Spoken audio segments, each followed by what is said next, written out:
a lot of the belief system coming out of Christianity that people die for every day. All they are doing is echoing the thoughts of men like Augustine and men like Martin Luther. When we say Martin Luther, we don't mean Martin Luther King here. We talk about the German Martin Luther, who declared that the Rome was the seat of the mother of harlots. And it's very interesting to find and to realize that Christianity keep God invisible, but try to make Satan into a person or things, beings. Isn't it tyrannical? So it's better to say there's no God than to say there is a God, because whenever man says there is a God, what I'm trying to do now is make God become like man. So it's a really serious thinking. But I don't know if a whole lot of people didn't know that. If you read the Bible, you know, say Paul, in the Bible, did believe that Jesus Christ was coming back in his time. So did most of the disciples. And I remember one time me and a man catch up in an argument when we had tell him, say, Jesus Christ stand up in front of some people and said, there's many here that shall not see death until the coming of man, coming of the Son of Man. I don't know if them people are still alive. Them dead. There's many here that shall not see death until the Son of Man come. So there's a lot of people at them times there that actually believe, including Paul. They believe, say, him would have lived to see the coming, the return of the second return of Jesus Christ. Well, it's 2,000 years now gone, and we don't see no Jesus Christ a come. But the philosophy continued. Yeah, this is the Cutting Edge on RFM coming through. As we promised you last week, we want to carry you to the Theological College of the Cutting Edge. Yes, there's a Theological College of the Cutting Edge, and you never know. Yeah, man, you tune in to it most nights for about 11 years now. March a come. And we want to play this game for all the people them who is interested in theology and who is interested in just gathering information and understanding things from another level than what we were taught. You understand? This is about the devil, a very strange subject to tackle on a program in the night here, but we hope that when you hear it, you will gather some information to open your mind and make your consciousness be more clearer in certain little levels. You understand? So, without further ado, we want to present the devil.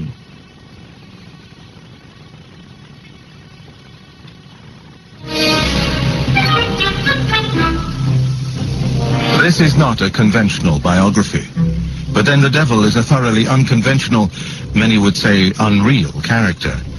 Even if you put to one side for a moment widespread skepticism about his very existence, Satan is, by any standards, an unusual subject. For a start, he makes Methuselah at age 969 look like an adolescent.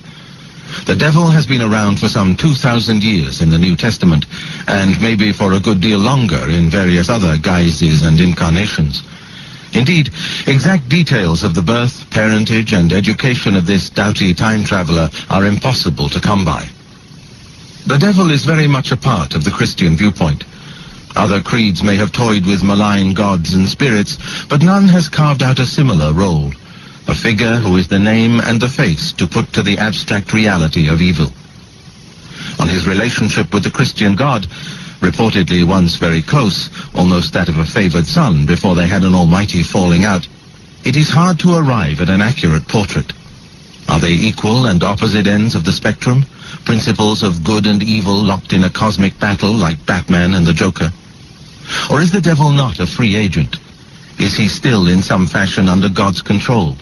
Official theology appears to endorse the second viewpoint, while the practice and iconography of the churches down the ages backs the first.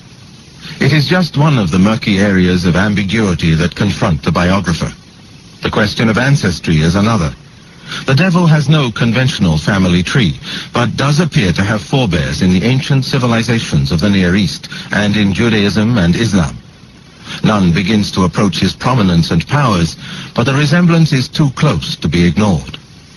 The notion of resemblance raises another issue. though his name in all its various forms, Satan, Lucifer, Beelzebub, Belial, and so on, is, after 2,000 years, universally recognized and planted in every dictionary and encyclopedia, his face and even his form remain an enigma. Is he an angel or an animal? The serpent who tempts Eve in the Garden of Eden, the flying pig who was banished from a church by Pope Gregory the Great? Or is he a strange-looking human?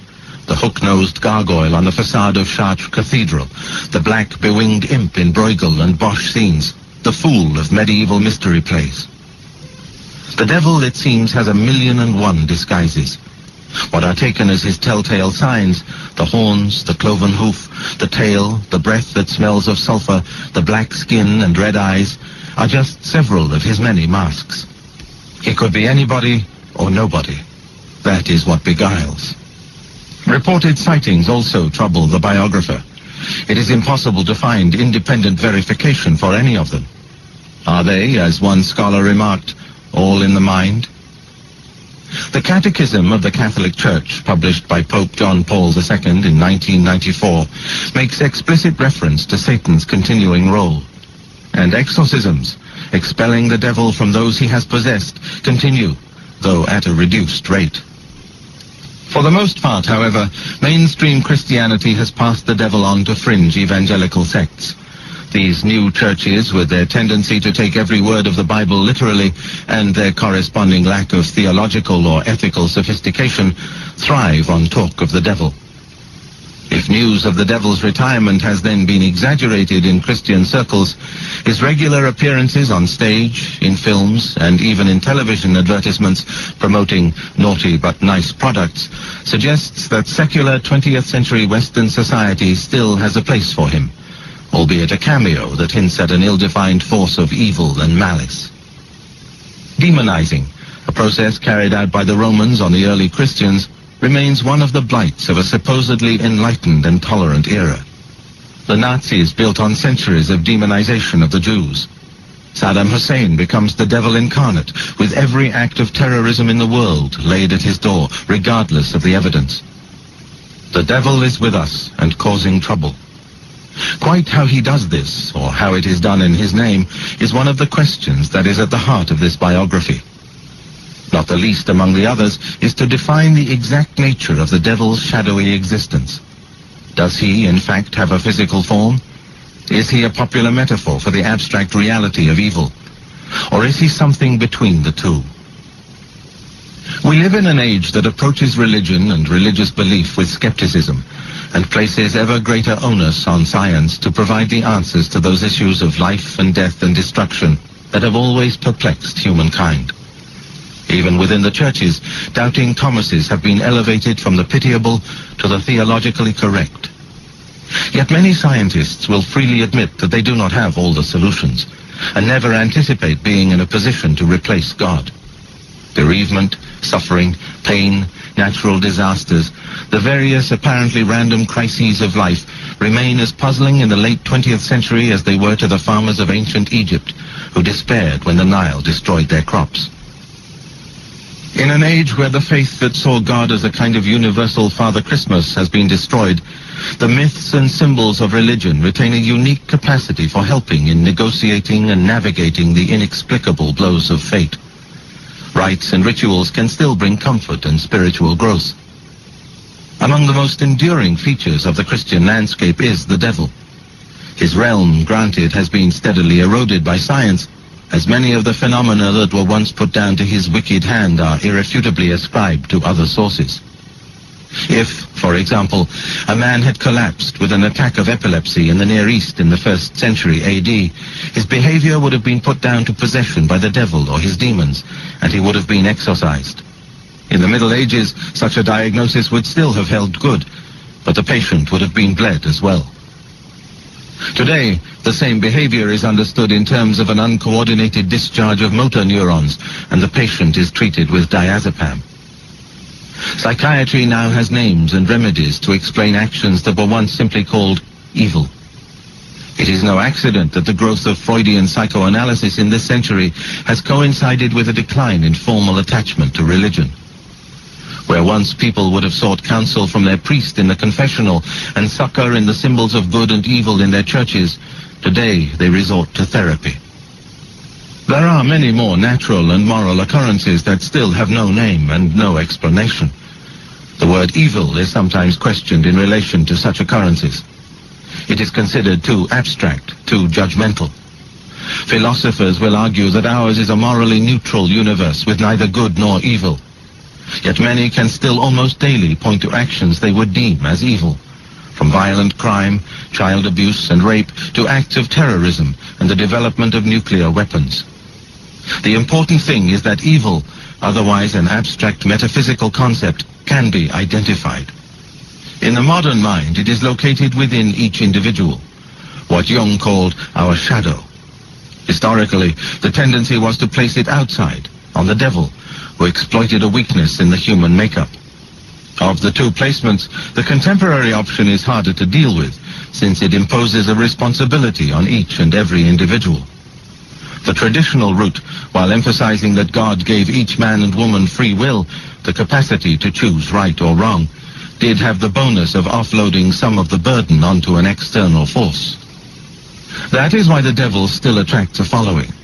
He represents the easy option when we are confronted with evil. Cave paintings show humankind in conflict with horned animals.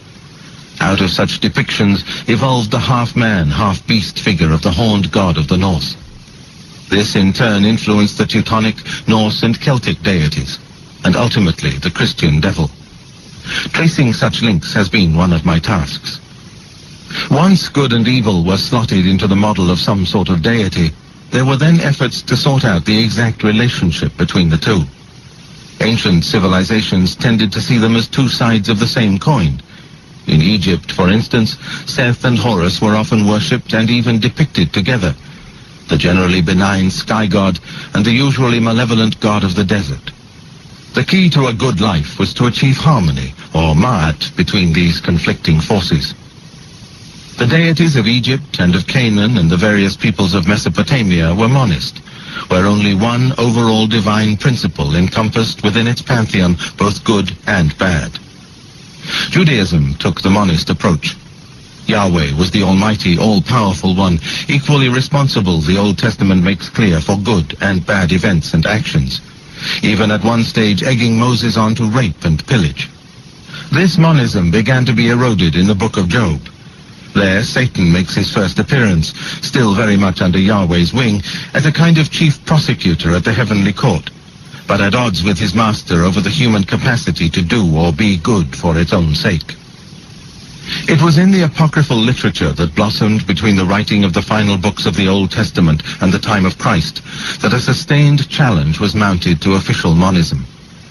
For a variety of social, political, and religious reasons to do with the upheavals and disappointments that God's chosen people were experiencing, the figure of Satan, the fallen angel, found a place as Yahweh's rival in a cosmic battle, the scapegoat for the Jews' misfortunes.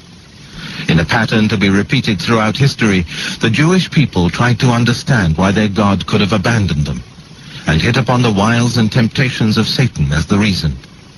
All that was evil or negative in the world was ascribed to this angel of darkness.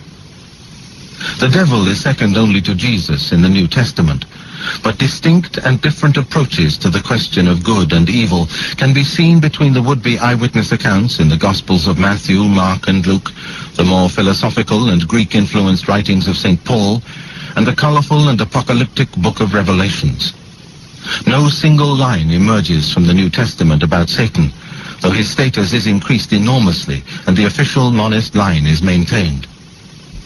The problem was to integrate two apparently contradictory ideas: a God who was all-powerful and all-knowing, and thus who allowed humanity to suffer, and a God who was also apparently all-loving.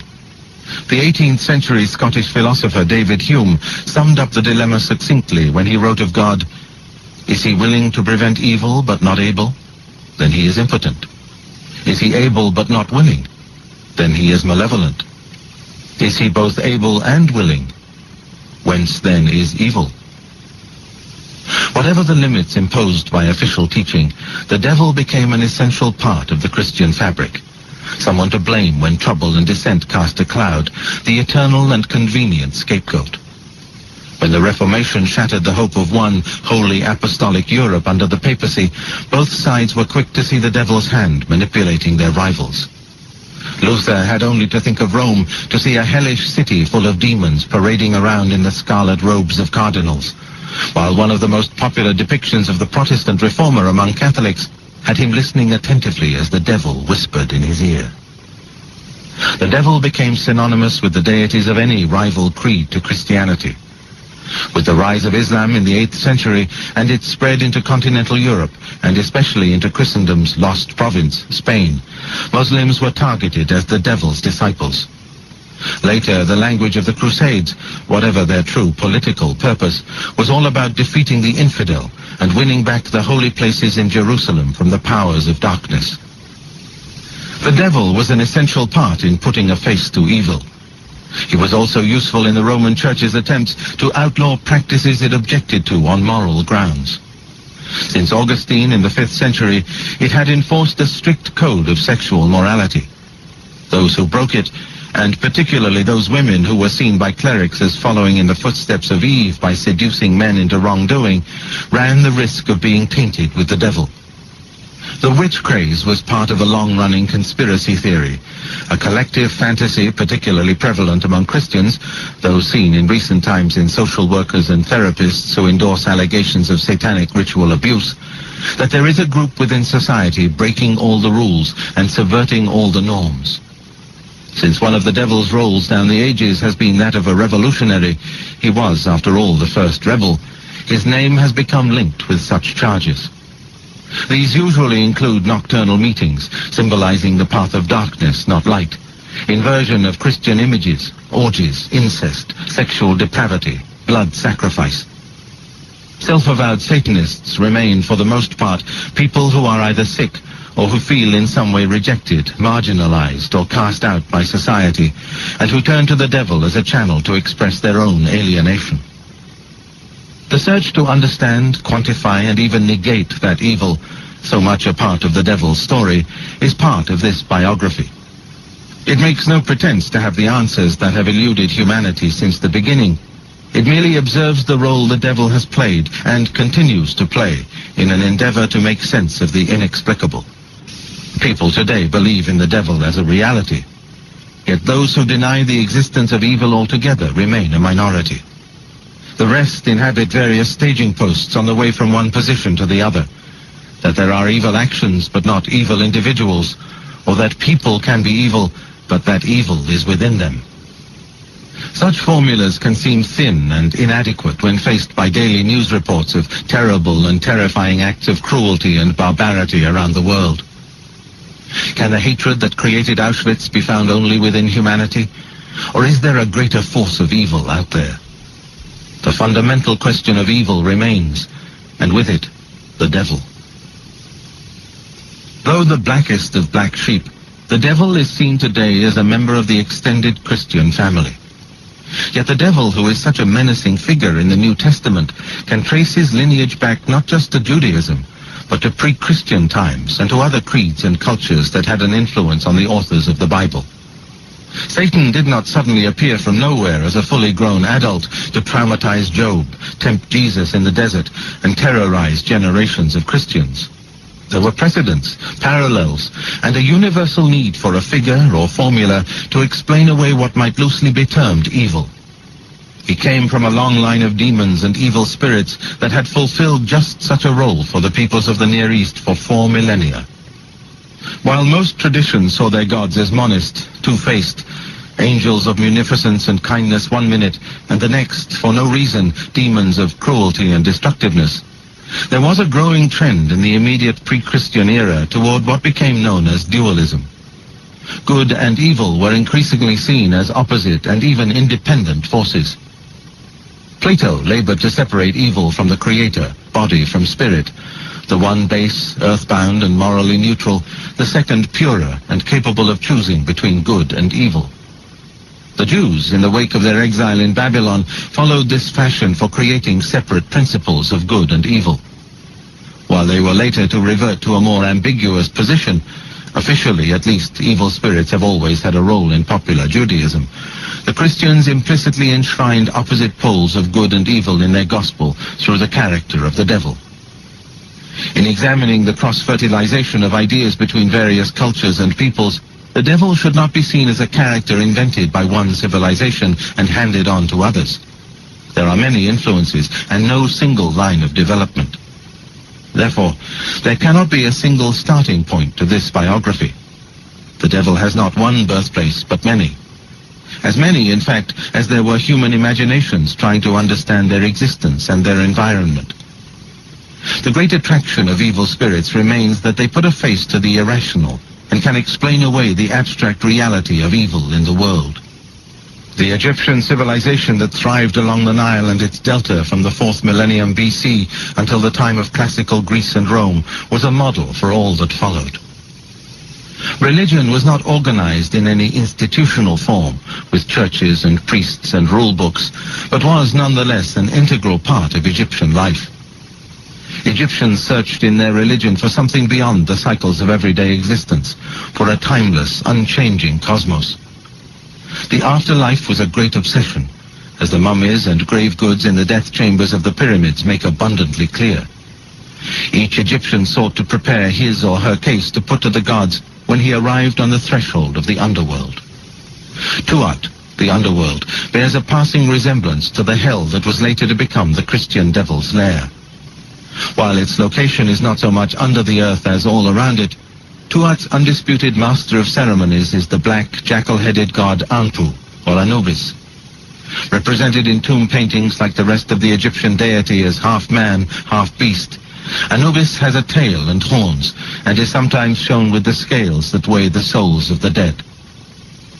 The Egyptians believed in many gods, but saw them all as manifestations of the one God.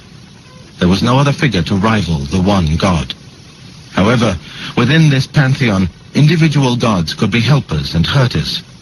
Where the crops flourished and life was sweet, the Egyptians would worship the sun god, Ra, or Amun-Re. But when there was drought and famine, plague or infestation, they would pray to Seth. If any one god was popularly associated with evil, it was Seth, who was usually depicted with Horus, the hawk-headed sky god, as part of a two-faced creature. Seth appears in a variety of guises, sometimes a serpent or a black pig, but most often he is a tall, upright figure with boxed-off ears and a proboscis-like snout. In many Egyptian myths, Seth and Horus are locked in mortal combat. The two spend their adulthood with daggers drawn. The ongoing battle represents disharmony, lack of ma'at. Both sustain injury through their lack of harmony, just as the earth and its inhabitants suffer when they fail to strive for ma'at. If a devil exists, it is in an impersonal sense, as the absence of ma'at. The civilization of Mesopotamia is as old, if not older, than that of Egypt. Both were based on river valleys. In the case of Mesopotamia, the crescent of land between the Euphrates and the Tigris in modern-day Iraq. Like the Egyptians, the Mesopotamians had an overriding concern with the cycle of the seasons on whose whims survival depended, and developed a deity to explain the inexplicable in these events. The Mesopotamians were the pioneers of the written word, their script predating the Egyptian hieroglyph. Appropriately, the Mesopotamian epic of Gilgamesh is the oldest story in the world, and its subject the original literary hero. The bare bones of the tale are known to have been written down around 2100 BC, well before the first books of the Bible. Gilgamesh marks the debut of the first truly diabolical literary character, Huwawa. The core epic, based on a real-life benevolent king of Uruk who reigned around 2500 BC, concerns a god-man who attempts to overcome death. Gilgamesh goes with his companion Enkidu to the cedar forest, which is guarded by Huwawa. This monster cuts a terrifying, devilish figure. His roaring is the floodstorm, his mouth is fire, his breath is death. As the story was passed on from generation to generation, the struggle between the two took on a broader cosmic significance, and the character of Huwawa became more and more demonic, mirroring the later transformation of the menacing but manageable Satan of the Old Testament into the all-pervading evil one of later literature. Demonology, and indeed the whole notion of a cosmic battle between good and evil, was well developed in Mesopotamia. The people, much more pessimistic and superstitious than the Egyptians, believed they lived on the battleground between the gods and the demons. The demons tended to be secondary to the gods, able to cause trouble, pain, and suffering, but ultimately unable to take on and defeat them. But this did not stop them from trying. Like other peoples of the Near East, the Canaanites, or Phoenicians as the Greeks called them, fashioned gods and demons to help them to understand the challenges and blessings thrown up by their environment. Many of the Canaanites were fishermen and traders at the mercy of the sea. The Canaanites had a highly developed religious tradition whose influences can be seen in the Old Testament and most clearly in the book of Job, where Satan makes his fascinating debut. The archaeological discovery in 1928-1929 of the ancient city of Ugarit on the Syrian coast revealed details of the religious beliefs of the Canaanites and evidence of the extent of their contact with the Egyptians and the Mesopotamians. Among the finds that have been dated around 1400 BC are a series of epic poems chronicling the primary Canaanite fertility myths. The key characters are the storm god Baal and his sister, or perhaps wife, Anath. Baal was the son of the high god of the Canaanites, El, ruler of sky and sun, often depicted as a bull. Baal and Anath were both symbols of fertility, a central preoccupation in Canaan as in Egypt and Mesopotamia. Their great enemy was Mot, lord of death and sterility.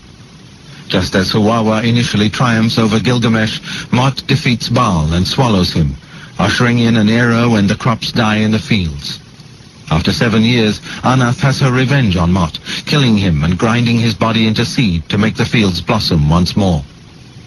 Anath's victory liberates Baal, who comes back from the dead and inspires a new age of plenty. Thereafter, he and Mot continue their fight, locked in eternal battle. In the Canaanite myth, as in those of Egypt and Mesopotamia, while opposites are important, the idea of dualism is missing. The Greek pantheon is enormously complex and amorphous, a mixture of outside influences from other Near Eastern civilizations, with the myths and legends that belong to the various groups who lived around the Aegean Sea. Brought together by their common language, the Dorians, Ionians, Aeolians, and other Hellenic peoples whom history groups together as the Greeks, held sometimes self-contradictory views on cosmic powers and their own fate after death. At a popular level, there existed superstitions and rituals redolent of those described already in Mesopotamia and Egypt. But what distinguished Greece was that its writers and thinkers attempted, with the birth of schools of philosophy in the 4th century BC, to rationalize human existence and death. Rather than throw themselves on the mercy of ill-defined gods and demons, these philosophers subjected ancient beliefs to logic and reason. The Greeks invented the philosophical question and were no longer content to believe that the gods moved in mysterious ways, one minute sending floods and earthquakes, the next rains and fertile soil. They began the search for a coherent explanation to the world that did not rest upon arbitrary whims and ritualistic sacrifices, but that placed the emphasis on human acts and a divinely ordained plan of right and wrong. One characteristic in particular distinguished the gods of Greece from the monsters of Mesopotamia and the tyrants of Egypt. They were made in the human mold and subject to human passions. In Homer's Odyssey, during the Trojan War, the gods take sides in a manner that is all too human.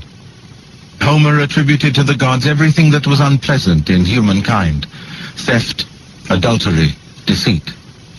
However, Homer's attempt to give a recognizable form to religious beliefs cannot be taken as a blueprint for the faith of society at large. He made little distinction between gods and demons. All had ambiguous characters, a heavenly side, as well as traits that belonged in the underworld. Ultimately, all the gods were manifestations of the one God. The Greeks had no one who even aspired to the role later taken by the Christian devil. In fashioning their image of Satan, however, subsequent generations of Christian thinkers, writers, and artists owe a great debt to the Greeks. Some of Lucifer's best-known characteristics are to be glimpsed in the players in the Greek celestial drama. Hermes, for example, was both the messenger of the heavenly court and the god of thieves who led the dead into the underworld. His traditional depiction with winged sandals is believed to have influenced medieval artists. Hermes' son, Pan, was the god of sexual desire, a force seen by the Greeks as both creative and destructive. When the Christians, strongly influenced by Augustine in the 5th century, started to condemn anything to do with sex as bad and devilish, they turned to Pan for iconographic inspiration. His horned, hairy, goat-like figure was the model for many a painting of the lusty, bestial devil. The Greeks were constantly changing, reassessing, and developing their religious beliefs. In the 8th century BC, Homer saw the underworld as a grove of willow and poplar trees, where no distinction was made between the righteous and the wicked. Later writers began to look for some form of divine judgment in death as a way of justifying the fluctuations of fate in this world. Slowly, the underworld came to be more and more associated with the character of Hades, and took on the features of the pit of suffering and gnashing of teeth, fires forever ablaze, with which later generations of Christians became all too familiar. However, the body, weak and subject to ungodly passions and impulses, could deflect man away from the good and toward evil. Plato defined evil in a variety of ways. One argument, he stated, was that evil had no real being at all, but was rather a lack of perfection. He was troubled, however, by the weakness of his theory when confronted with wars, murders, and human violence. How could something so tangible and unjust simply be written off as an absence of good?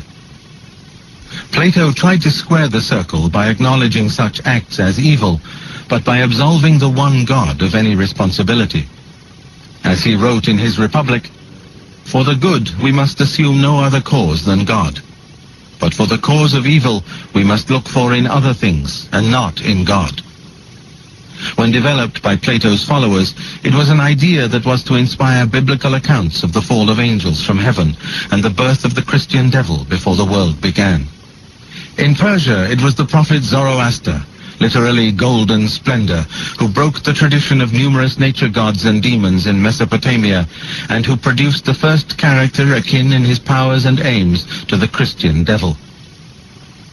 Details of the life of Zoroaster are few, but he is believed to have lived between the later half of the 7th century BC and the middle of the 6th century in Bactria, the area known today as Iran.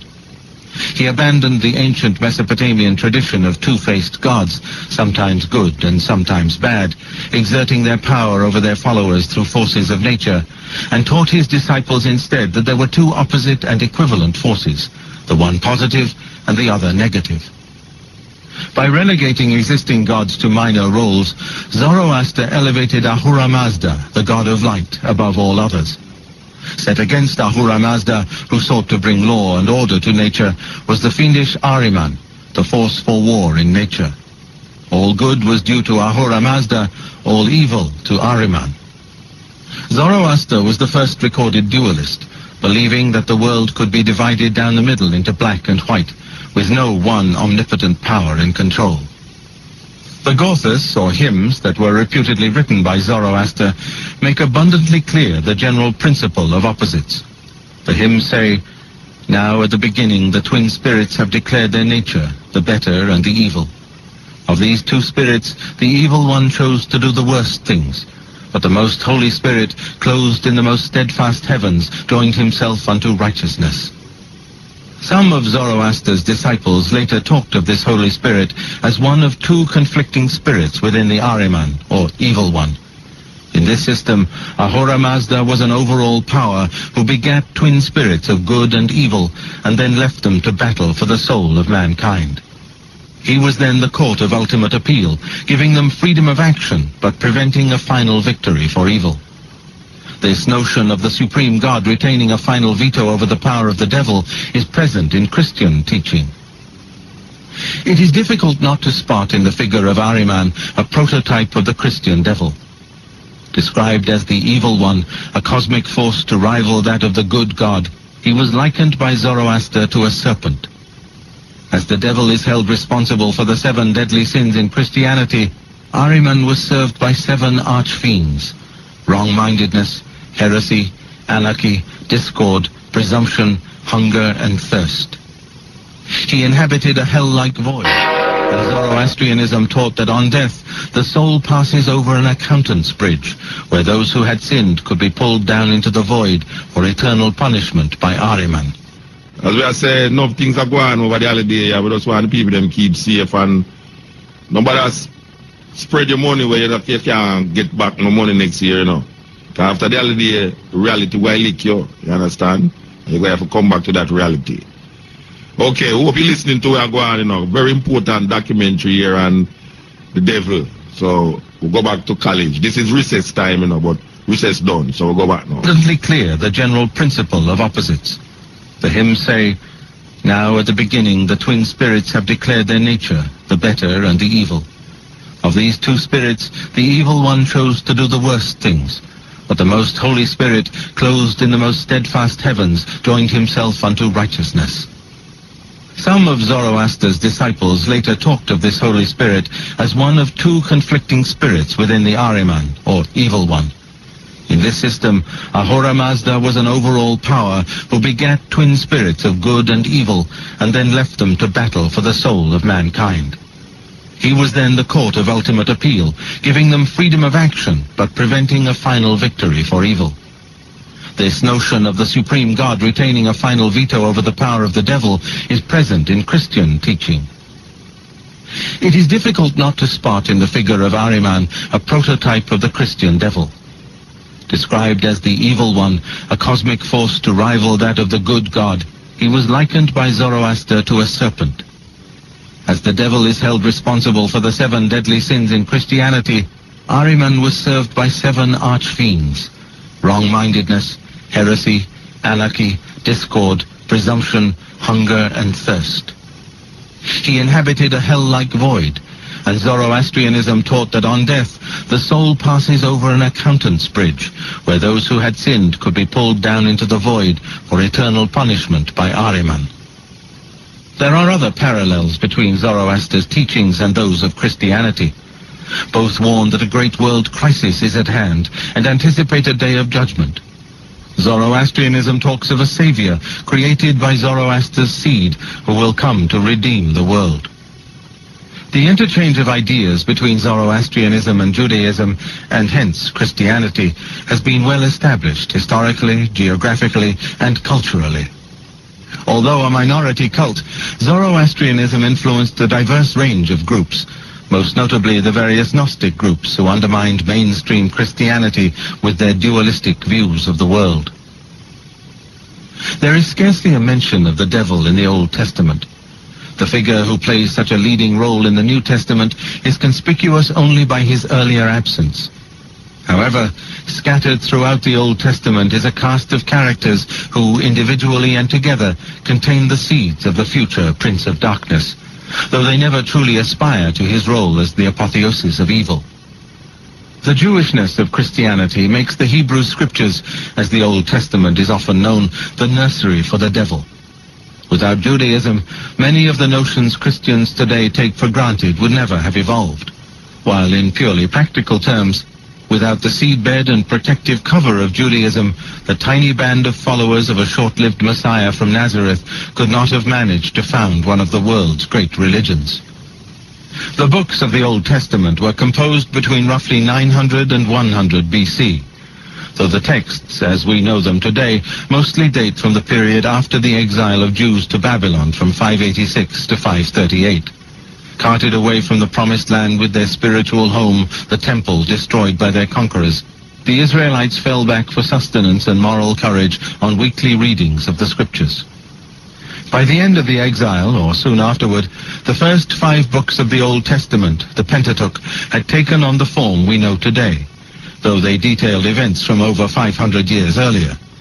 Though Mesopotamia boasts some of the earliest written texts, the Jews were truly the first people of a book, with the Christians and Muslims following in their wake. When looking at the development of the concept of the devil in the Old and the New Testament, there is no point looking for one right answer. The Bible is a collection of writings by people who use history not simply to report events, but to put over a particular slant. Without some knowledge of the background and of the politics of the time, a straight reading of the Bible is akin to a Martian reading a biography of George Bush by Bill Clinton without knowing any of the context and believing it to be gospel. The exile was a crucial experience in the molding of Jewish identity. It challenged the Israelites to rethink what they had previously taken for granted, their status as God's chosen people. How could Yahweh have allowed them to be enslaved and humiliated? Had he abandoned them? Or had some other force intervened to direct them away from the path of righteousness? Human sinfulness did not seem an adequate explanation for so great a suffering.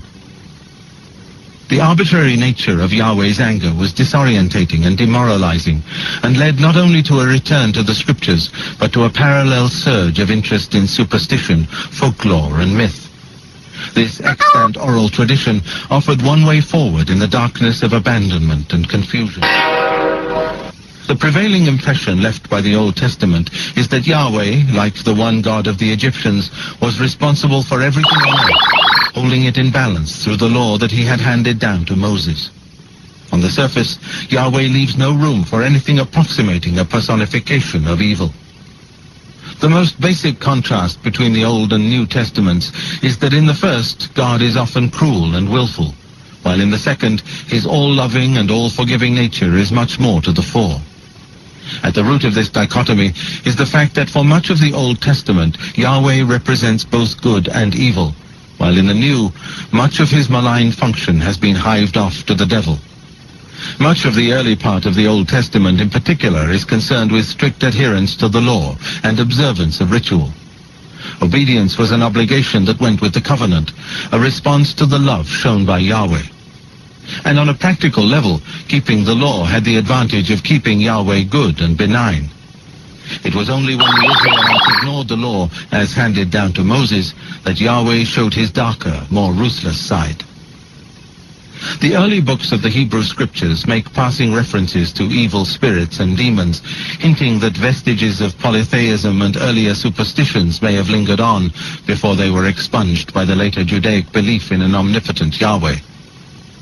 The Satan of the book of Job is the first bearer of that name to merit a capital letter. His role, sitting in the heavenly court, is to play what we might today call devil's advocate, though his powers are a shadow of those enjoyed by the devil of the New Testament. Satan is absolutely loyal to Yahweh, but has taken upon himself the role of chief antagonist to humankind.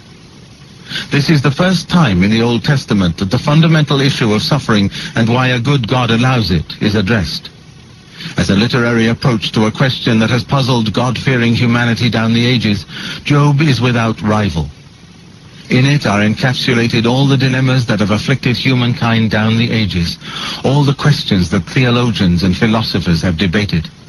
Why is there pain and suffering? Why do the wicked prosper and the good lose out? The book is in fact a drama in 3 parts, with the torment and doubts of Job sandwiched between an explanatory prologue and valedictory epilogue, both of which scholars believe were added to the main body of the text after the exile. By the introduction of Satan in the prologue, the dilemma of the eponymous central character is transformed into a discussion in the heavenly court between Yahweh and Satan.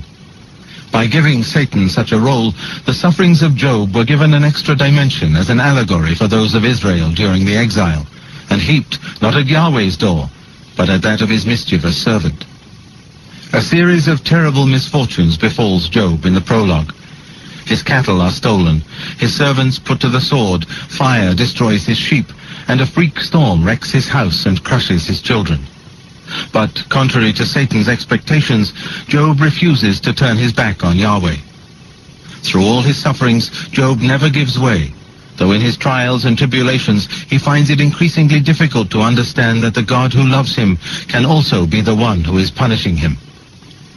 Job represents humanity searching for an answer to suffering and evil in the face of their own daily tribulations. Job protests his innocence repeatedly in the face of his friends. Their reliance is on the conventional wisdom of the Old Testament, namely, that Yahweh has 2 faces, and that his harsher actions are the result of humankind's sinfulness. By the end of the book, Job is restored to favor. The epilogue leaves him with double what he had before as a reward from Yahweh for keeping the faith. Satan, after his appearance in the prologue, is silenced, and his thesis gains little credence. After all the debate, the prevailing view that God is all-powerful, that evil is from him and somehow part of his plan, remains, despite Job's efforts to highlight the shortcomings of such an approach. The book of Job is, in that way, a lament of the weakness of the system, without proposing a new way forward. Satan cut his teeth in the outpouring of writing that accompanied the Israelites' soul-searching in the post-exile period. His story, taken up in the New Testament, is that of the fallen angel, cast out of heaven, who sets himself up as a rival to Yahweh. It is a story that has become part and parcel of the devil's curriculum vitae in every subsequent age. Scribes and prophets tried to provide an explanation for the fate that had befallen the Jewish people in Babylon and since. In the years after the return from exile, Jewish thought and social behavior came under the influence of Greece, with the upper classes in particular Hellenized in their attitudes and looking down on the masses. This widening social gulf led to the great Maccabean revolt of 168-164 BC, which was only suppressed with great bloodshed. The Israelites remained divided and troubled, and though they achieved independence in 142 BC, they fell under Roman hegemony in 63 BC, heralding an almost 2,000-year wait for the re-emergence of the Jewish state. The Testament of Reuben, a book of the Apocrypha written around 109-106 BC, switches the focus to the more traditional Christian targets of Adam and Eve, with Eve tempting Adam to sin and thus setting an example for the daughters of earth who seduced hapless watcher angels, a phrase used in the book of Daniel and meaning the eyes of God. These rebels are the angels who had accompanied Satan on his fall from grace. In placing the blame for sinfulness and evil more on women than men, Reuben was anticipating much of what was later to be preached in the name of God. It conjured up the image of the watcher angels taking possession of women while they were making love to their husbands, with the result that their offspring were poisoned by evil from their first breath. Lust was one of the main reasons advanced in the apocryphal literature for the fall of angels from heaven, and it became firmly rooted in the imagery of the demons. Another explanation was offered by the Book of Secrets of Enoch. Here the angels rebelled on account of their pride. The Apocalypse of Moses, dated around 70 AD, suggests that the angels were jealous not of Yahweh's powers, but of man's, specifically Adam's. It was as if the older children of God rebelled against their new sibling down on earth and tempted him into offending their father.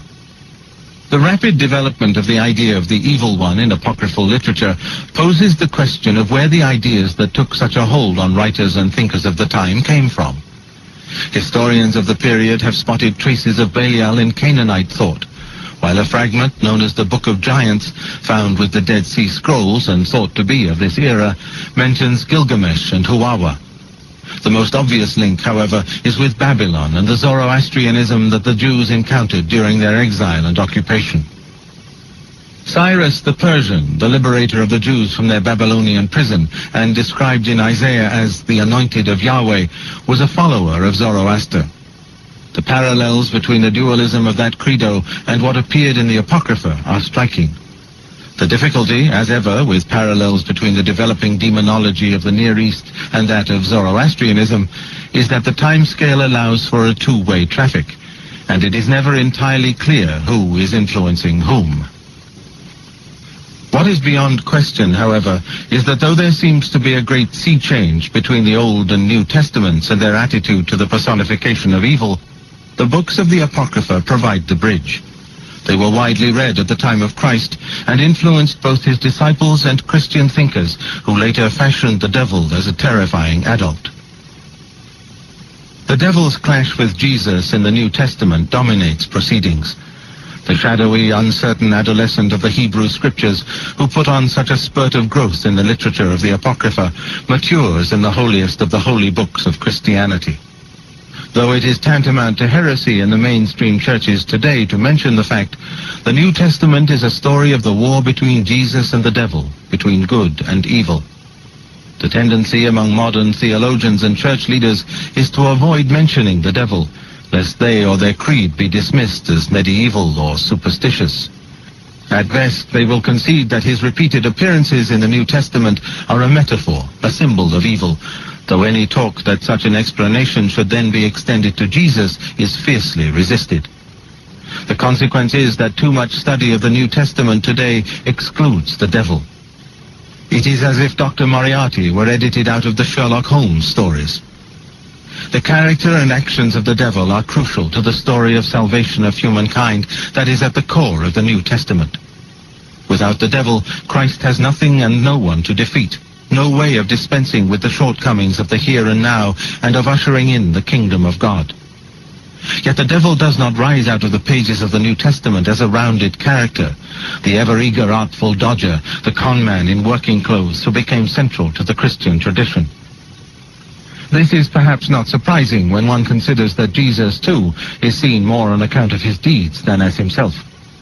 These omissions would seem to confirm the theory that the New Testament is more than a straightforward history and biography, that it should be read on more than one level. The New Testament contains not a single description of Christ, what color his hair and eyes were. Though it is his humanity that is crucial, a God-made man, there is little sense of Jesus as a person. His image was later created by generation after generation of artists, down to today's favored rendition of him with blue eyes, hippie hair, and a beard, the erstwhile star of Jesus Christ Superstar. Likewise, the devil can often appear a cipher, a caricature of unpleasantness, conjured up to convey a point. When his personality is explored, it is without a single focus. The questions of origins and background are left vague. The conclusion of the New Testament may be a victory for Christ and the powers of light, but the devil's fate is far from crystal clear. He is stranded in a kind of limbo, marauding and threatening, but at the same time ultimately doomed come the day of judgment. The New Testament writers left it to subsequent generations of Christians, high and low, learned and superstitious, to mold this compelling creature into the apotheosis of evil. Whatever the different ways of approaching the New Testament, the Gospel accounts are presented from the pulpit and in various papal pronouncements as if they are a verbatim transcript of Christ's pronouncements. The truth is rather different. They are the words of God in the words of man, and were written up to 70 years after the crucifixion of Jesus. Like the Old Testament, the New is in no particular chronological order, and reflects the political and social outlook of its authors. Some of St. Paul's letters, for example, predate the writing of the Gospel accounts. In the New Testament, however, they come afterward. And though the Gospels themselves start with Matthew's version, there is a strong, many would say overwhelming case for saying that Mark's was the first Gospel. Paul, in particular, is characteristic of another too easily forgotten aspect of the New Testament, the conviction that the second coming was imminent. This plays some part in its, at times, catch-all and simplistic tendency to put everything ill down to the devil. The authors of much of the New Testament were sure that the Messiah's return in triumph would be any day, and that the people had to be won around. Such messianic hopes proved illusory, and received the first of many setbacks when the Jews fought what was for many of them a holy war against their Roman overlords from 66 to 70 AD. The Messiah did not descend from on high to rescue his people. Instead, Jerusalem was destroyed, with Jew turning against Jew as the bitter factional divisions between Pharisees and Sadducees turned into a witch hunt in the name of purity.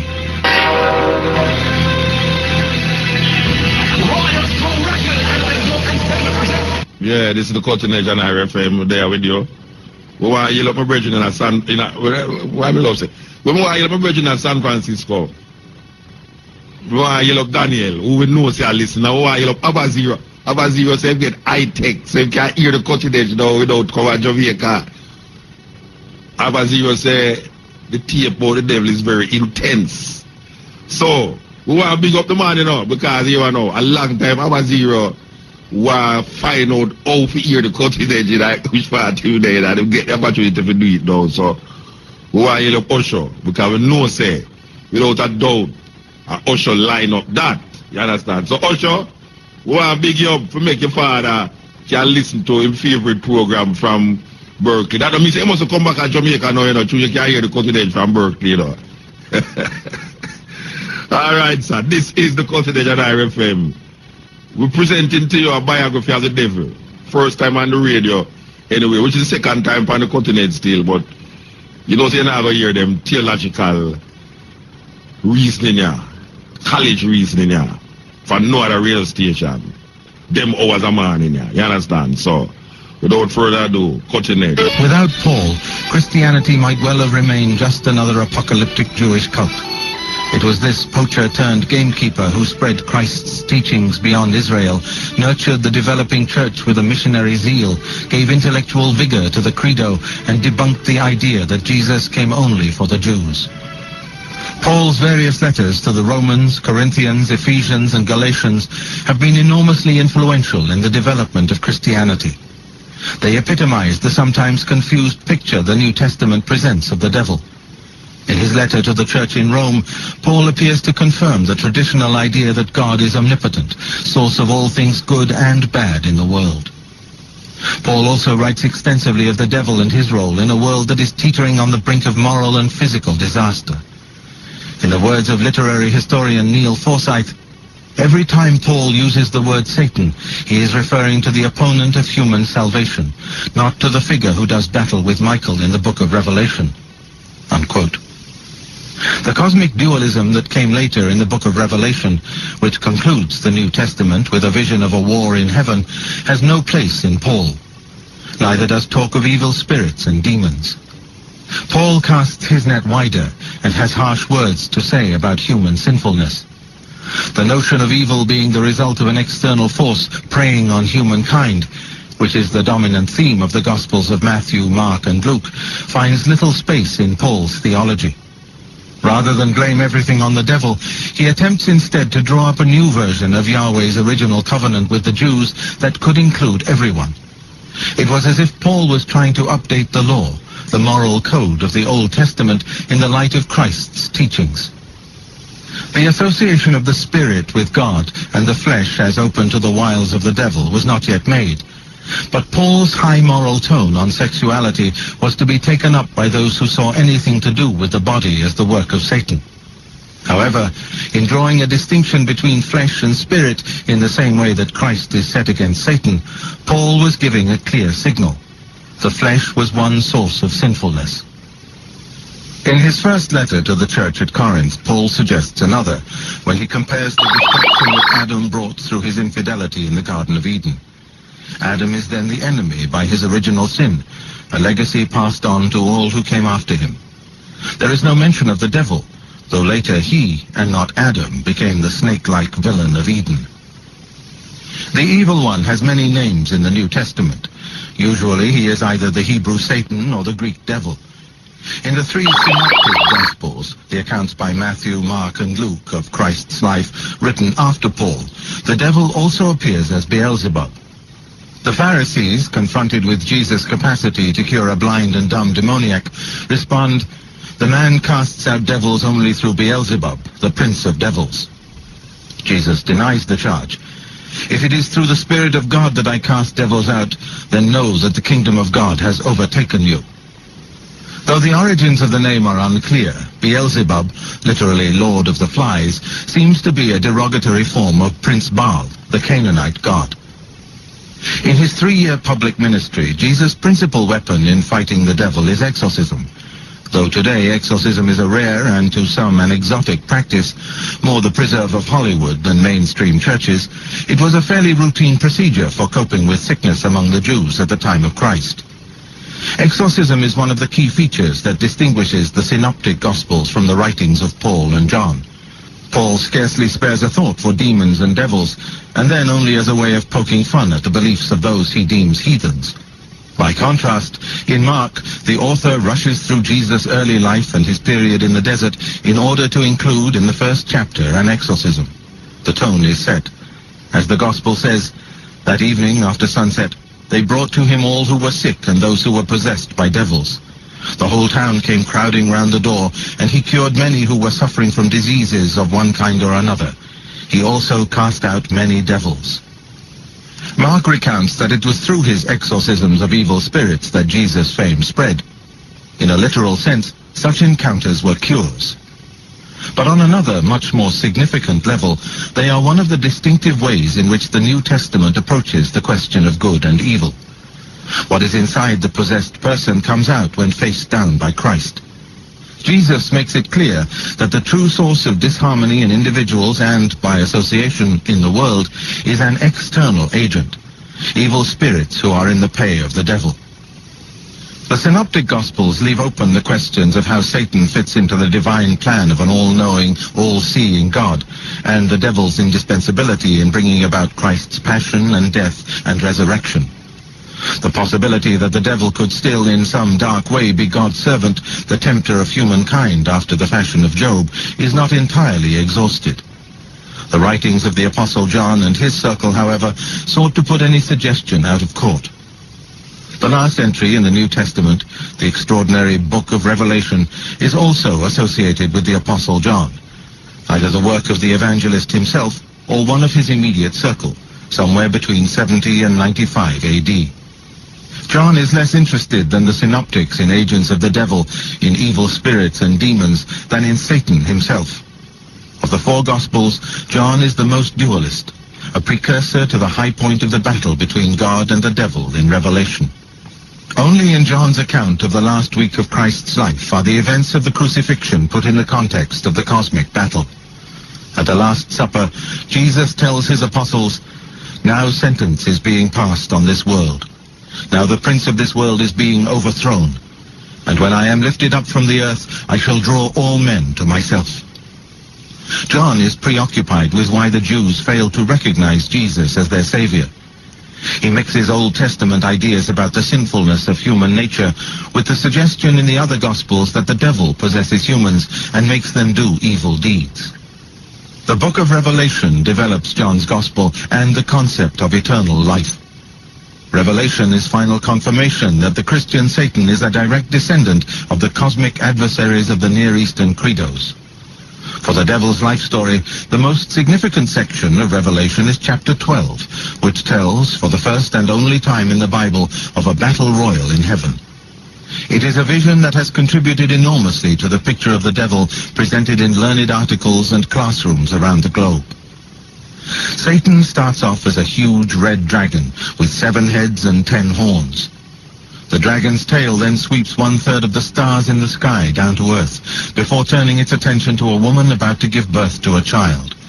The dragon tries to eat the child, but is foiled.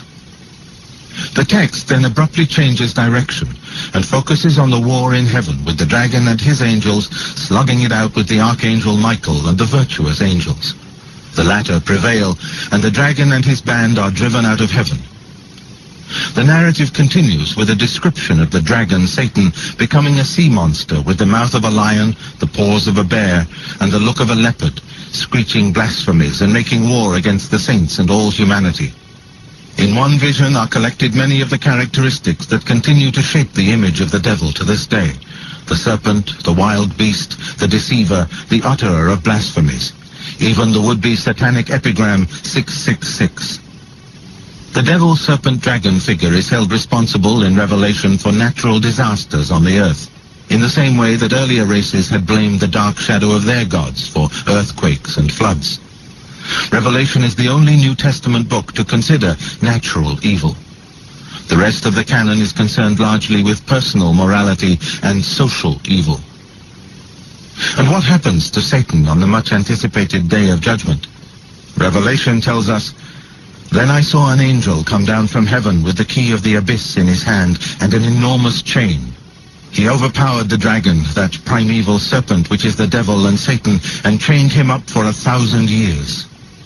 Revelation also states that after the 1,000 years he will be freed again to deceive all the nations in the earth, but he and his armies will be consumed by fire, and finally, then the devil will be thrown into the lake of fire and sulfur, where the beast and the false prophet are, and their torture will not stop day or night forever and ever." A vision of the last judgment follows, when Hades and death were emptied of the dead that were in them, and everyone was judged according to the way in which he had lived. Then death and Hades, and anybody whose name could not be found in the book of life, were thrown into the burning lake. The promise is that God will be triumphant. That is one of the safeguards that prevents the devil being an equal and equivalent power to God. In the meantime, the devil is left with some latitude to work his spell on humankind. Whatever its other ambiguities concerning the devil's life and work, the New Testament makes it abundantly clear that his driving ambition was to defeat Christ and bring down the church. It is ironical, therefore, that when the first Christians found themselves under attack, first from the Jews, then the Romans, and finally dissidents within their own ranks, they turned to the devil as a way of safeguarding the future of the church. By making Satan the author of all the woes that were afflicting them, and in the process demonizing all who sought to put down the fledgling church, the founding fathers created an opponent with a unique power to unite Christians and strengthen their resolve in fighting the good fight. In the decades that followed Christ's death, the original band of apostles remained the focus of the ever-expanding cult that worshipped his name. They ensured that a single teaching line was maintained and instilled discipline by dint of the authority that came with their first-hand knowledge of the Messiah. However, their deaths deprived the church of such a focus, and soon there were as many different interpretations of his teaching as there were new Christian communities springing up. The optimism and sense of expectation created by promises of an imminent second coming turned to disappointment and disagreement when it failed to materialize. As outside threats multiplied, the devil was a handy scapegoat, and his malevolent status grew accordingly. The early church fathers discovered, however, that blaming your fate on Satan had a downside. Soon different groups, known by a variety of names but collectively called the Gnostics, were ascribing every challenge they met to the devil and denying that the earth was God's creation. Many suggested that a place so hostile and unwelcoming could only have been made by Satan. Their solution was to turn in on themselves and actively seek martyrdom as a way of escaping a living hell for the safety of life after death in heaven with God. The more clear-sighted fathers quickly recognized that this was a recipe for disaster, carrying with it the threat of self-destruction. To avoid such a fate, they had to draw up boundaries for the devil. He could not be an equal and opposite force to God, the master of this world against the master of the next. The framework that they developed as a response, a halfway house between a theological monism and a practical dualism, has remained the bedrock of Christian belief ever since. Ironically, for a church that in subsequent eras perfected the art of demonizing its opponents, Christianity began the 2nd century more sinned against than sinner. The early Christians found themselves charged by the Romans with precisely the sort of foul ritual, incest, orgies, cannibalism, that was subsequently attached by Christians to the name of Satan and those alleged to have sold their souls to him. Yeah, this is the cutting edge, and I reformers will say, they show them why Clyde we, man. I tell you, man, they show them why Clyde we. Someone show. Everybody has show something. Yeah, so we at the Theological College of the Cutting Edge, you know, say, them kind of lecture is lectures where people pay enough money for go sit down and listen to, but, you know, if you just have the time and the energy, you can sit right in your bedroom, in your living room and turn on and hear, get some knowledge and open your mind, because sometimes I find most of our Christian friend them and Christian brethren them, anytime them turn Christian, it look like them lose them sense of intelligence. It's like, nobody not tell us that you believe in a God, you must think, Rasta. It's like, it's a human thing to think. Intelligence is so, it's part of the gift of a human being that him get, or that she get. So, there's no need to give up your intelligence when you start to believe in a deity, in a God. There's no need to give it up. And I find a whole heap of ones give up that reasoning ability when them start to become Christians. And it's very unfortunate because there's so much other things out there to understand and to know outside of your little conclave, your little box, that if you lose that aspect of your human ability, it's a serious problem. It's a serious problem. So the Cutting Edge occasionally present these things. And as we said, this month, we choose to really focus on the Christian listeners, you know. We present something that I don't know much about the Bible, and it focus on the New Testament. Today, we're giving you a different aspect. If people can have a biography of the devil. You know, I've always said that instead of keeping the devil alive, why them don't have a world court? A world court and just try the devil for all the atrocities that him do for 2,000 years and just put him to rest instead of keeping him alive. And I find that religious people, especially in this Christian religion, they are the ones that is responsible for keeping the devil alive. You know, they are really projecting a lot of things on this negative force, this negative energy that them call the devil. And they are almost trying to humanize him now. Make this idea become human. Even though it is emanating from human beings, but we don't see why we should have human beings becoming devil. As a matter of fact, the Protestant church is what gives rise to the humanness of the devil by way of the papacy. That now we'll find that like Seventh-day Adventists will tell you that the devil have a face and it's sitting right there in Rome. This is the Cutting Edge on RFM, continuing the Theological College of the Cutting Edge at this hours of the morning. You have to have the strength and the vigor to come to this college. Or to unite Christians and strengthen their resolve in fighting the good fight. In the decades that followed Christ's death, the original band of apostles remained the focus of the ever-expanding cult that worshipped his name. They ensured that a single teaching line was maintained and instilled discipline by dint of the authority that came with their first-hand knowledge of the Messiah. However, their deaths deprived the church of such a focus, and soon there were as many different interpretations of his teaching as there were new Christian communities springing up. The optimism and sense of expectation created by promises of an imminent second coming turned to disappointment and disagreement when it failed to materialize. As outside threats multiplied, the devil was a handy scapegoat, and his malevolent status grew accordingly. The early church fathers discovered, however, that blaming your fate on Satan had a downside. Soon different groups, known by a variety of names but collectively called the Gnostics, were ascribing every challenge they met to the devil and denying that the earth was God's creation.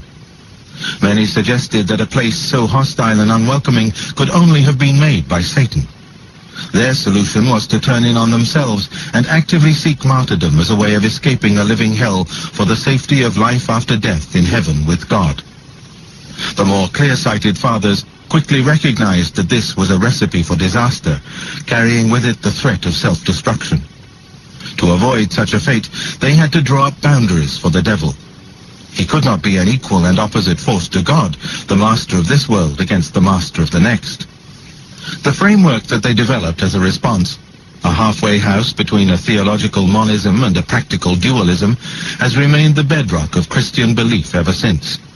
Ironically, for a church that in subsequent eras perfected the art of demonizing its opponents, Christianity began the 2nd century more sinned against than sinner. The early Christians found themselves charged by the Romans with precisely the sort of foul ritual, incest, orgies, cannibalism, that was subsequently attached by Christians to the name of Satan and those alleged to have sold their souls to him. In Rome, religion was a national cult, cement to bind the far-flung empire together. Christians had the effrontery to demur, and their refusal to take part in official worship was seen as a threat to the very fabric of the empire. The Christians' claim that Christ, and not the godlike emperor, was Lord of the universe, was seen as subversive. Eagerly awaiting the second coming, they had a habit of decrying everything about the here and now. As the Romans turned an increasingly critical eye on the Christian communities, they saw a group speaking out defiantly against their political overlords. Minucius Felix wrote in his Octavius of the charges leveled against his fellow believers by the Romans. As for the initiation of new members, the details are as disgusting as they are well known. A child, covered in dough to deceive the unwary, is set before a would-be novice.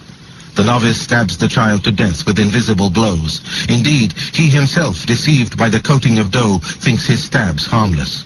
Then, it's horrible, they hungrily drink the child's blood and compete with one another as they divide the limbs. These accusations were treated by the early Christians with a mixture of scorn, humor, and outrage. But the fact they were made at all reveals a side of the human psyche that is all too ready to demonize a group within its midst, to believe the most heinous of accusations that have little basis in fact. In short, the Christians learned from their misfortunes to redirect the fire of their one-time opponents onto their own adversaries. First targets of this new form of demonization were the Romans. Where the Jews had long regarded their Roman overlords as evil, the Christians took this one stage further by describing the empire as the work of the devil. Despite the ringing tones of the book of Revelation, at the dawn of the 2nd century of Christianity, the devil remained decidedly enigmatic. The book of Enoch was well known, and its story of the fallen watcher angels, with Satan as their leader, enjoyed widespread credence in the Christian communities. However, beyond that general consensus loomed larger unresolved issues. If Satan was a fallen angel, he must have been created by God in the first place. Why then did he go astray? Pride, lust, envy had all been suggested by various apocryphal writers. How far could God then be held responsible for the devil's deeds? Was the evil one a full-blown adversary, a loose cannon, or simply an agent of an omnipotent God? Behind all these questions lay the fundamental clash of dualism against monism, or rather, of what degree of dualism the emerging Christian church could tolerate. Some Christian writers favored a theological dualism to match the day-to-day beliefs of the faithful. They therefore presented an ever more polarized view of the cosmos, at odds with Old and New Testament monism, with God and the devil slogging it out with their respective armies. It was left to the leaders of the early church to find an uneasy compromise to answer this new, and to their mind, dangerous trend. God is wholly good, they decreed, and knows more than we do. The devil lies at the root of many of the mysteries, suffering, natural disasters, destructive human behavior, rejection of God, and continues to wage a rearguard action in a battle with God that ultimately is lost. Christians wanted to put a face on the adversary that was attacking them and created a devil who captured the popular imagination. And the link between heresy and the name of Satan was quickly established in early Christianity. It became a distinguishing feature of Christianity that kept Satan forever in the forefront of believers' minds. The devil and heresy were ever more closely associated as Christianity faced in the 3rd century the greatest threat yet to its survival: the rise of Gnosticism, which gave the devil a role equal to that of God. The very ambiguity of Christianity on the subject of the devil has meant that down the ages groups of believers have seen Satan as an equivalent and opposite power to God. The first such heretics were the Gnostics. The term Gnosticism, based on the Greek word gnosis, meaning knowledge, is used in many contexts. The high point of Gnosticism in the 2nd and early 3rd centuries proved to be a cathartic moment for Christianity, forcing it to establish a canon and define what was and what was not an acceptable doctrine. Gnosticism was an amalgam of ideas borrowed from the Greek philosophers, from Judaism, and from Zoroastrianism. Its fundamental principle, salvation, was based on a secret knowledge revealed to the elect by God. These chosen few became the source of Gnostic thought and account for its shapelessness. Their revelations of the divine were diverse in the extreme. All Gnostics rejected the here and now as irredeemably evil. They borrowed from Plato and his followers the notion that the soul has to turn inward, away from the world of senses and matter toward a higher spiritual plane. From Zoroastrianism, the Gnostics inherited a separate but complementary idea of two opposite but equal cosmic spirits in conflict, one benign and the other malevolent. Run together, these two legacies led the Gnostics to believe that the visible world of flesh, earth, and water was in the grip of an evil creator. Only the spirit, coming from the invisible world of light, was good. Gnosticism became a deeply pessimistic credo, a counsel of despair totally at odds with its environment, fragmented by the excesses and idiosyncrasies of its chosen few, disorganized, and overburdened with theories and mystical notions. The most influential Gnostic thinker and writer was Marcion of Pontus. Marcion, deeply influenced by Gnostic pessimism, became obsessed with the question of evil in the world and detected the influence of a devil-like figure called the Demiurge in the Old Testament. Meaning literally world maker or partial mover, this was a favorite creation of the Greek-speaking Gnostics.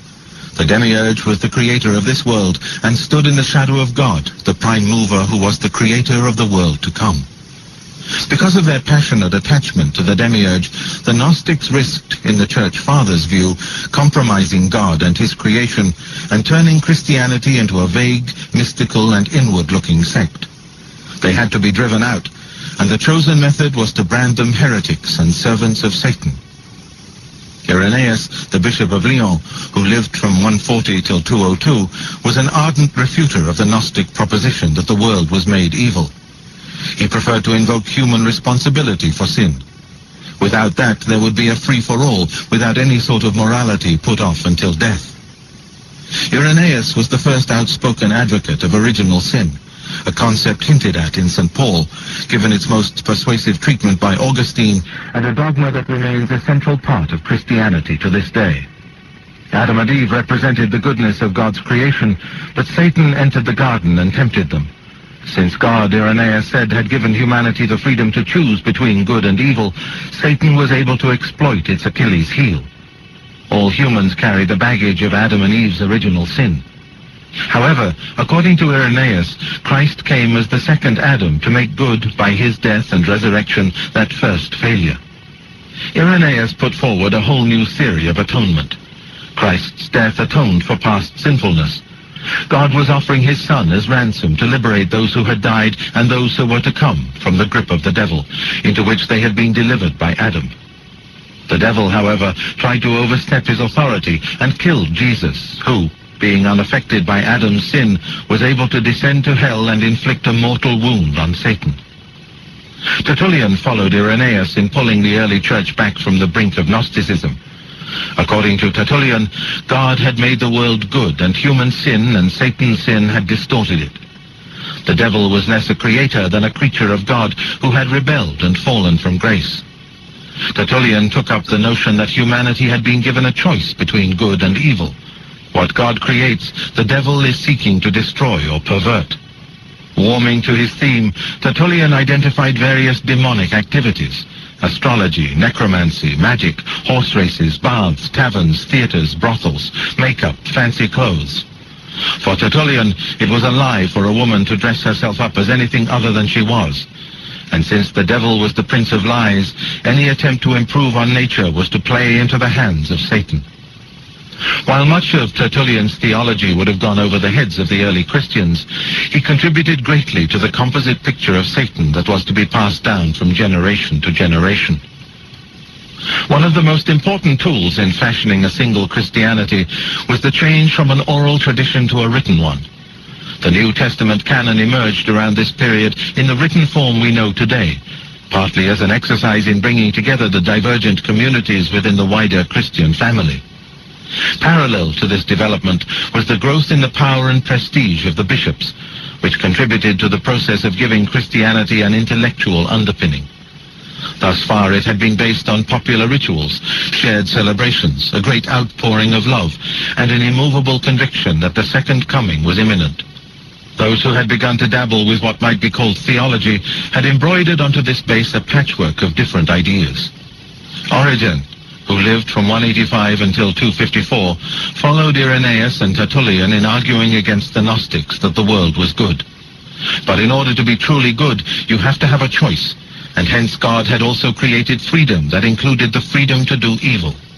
Evil was then part of creation. When he turned his attention to the problem of evil in this world which was created good, Origen came up with a theory that owed much to Greece and Plato.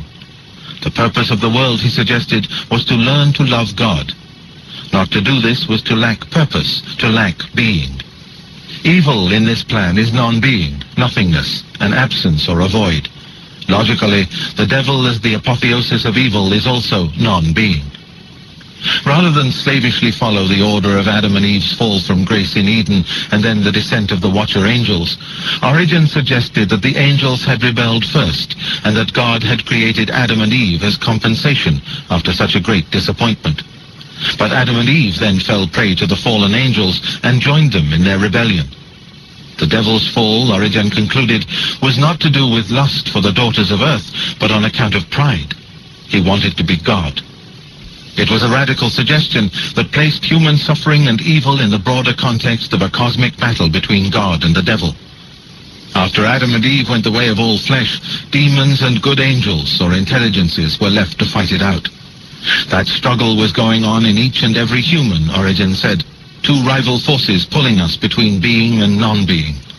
Adam and Eve, by their sin, had tipped the balance in the favor of evil, he went on, and it required Christ's suffering and death to restore the equilibrium and give good angels the upper hand. Augustine was born in 354 into a new kind of Christian church, one that had become a major force in the Roman Empire. In 313, the Emperor Constantine's Edict of Milan prescribed toleration for the new religion. In 392, Theodosius made Christianity the official religion of the empire. Augustine was born into a middle-class home in what is today Algeria. He did not formally join the church until he was a young man in Milan.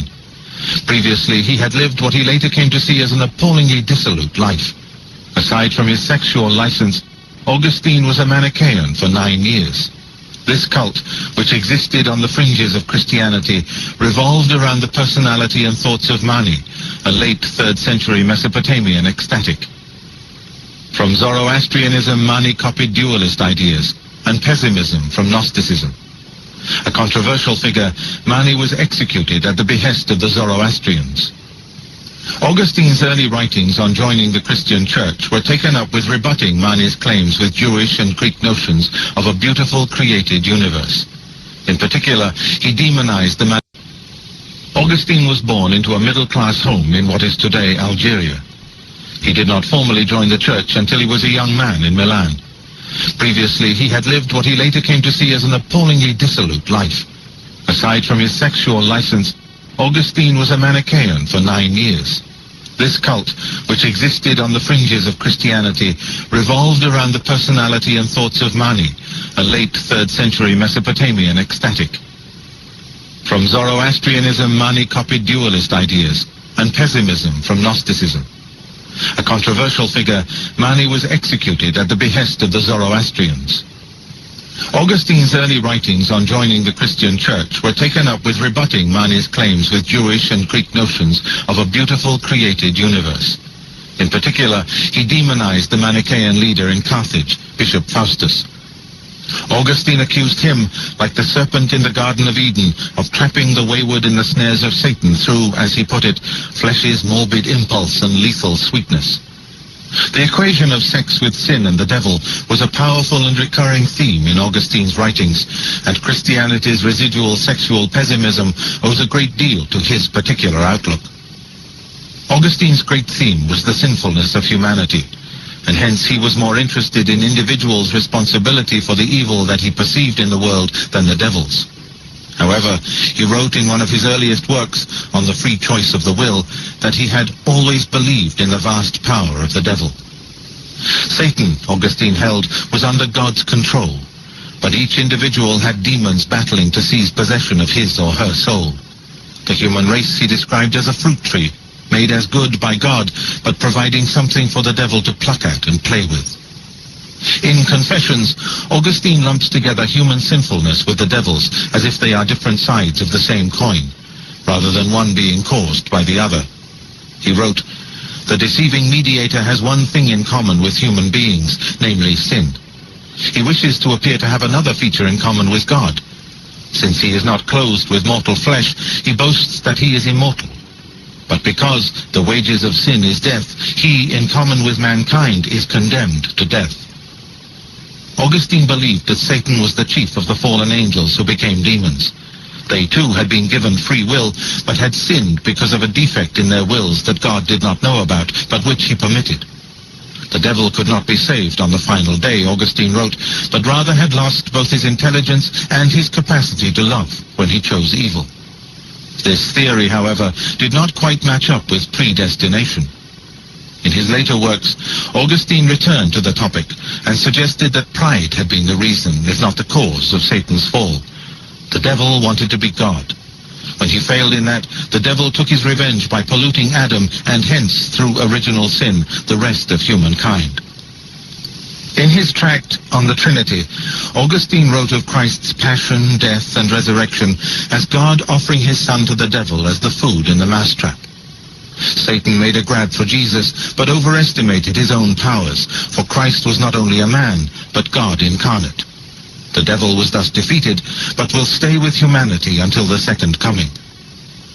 The essential events and personality traits of the adult devil are in place.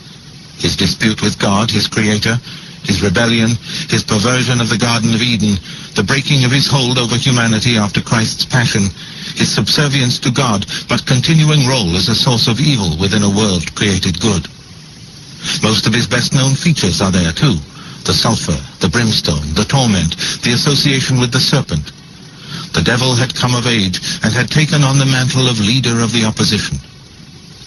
As the church began to grow in power and influence, as its political ambitions multiplied and hopes of the second coming faded, Satan loomed large in its thoughts, both as an adversary to be feared and, increasingly, as a potential rallying point for bringing and holding the faithful in line when outside forces or internal dissidents threatened to sweep the Church of Peter onto the rocks.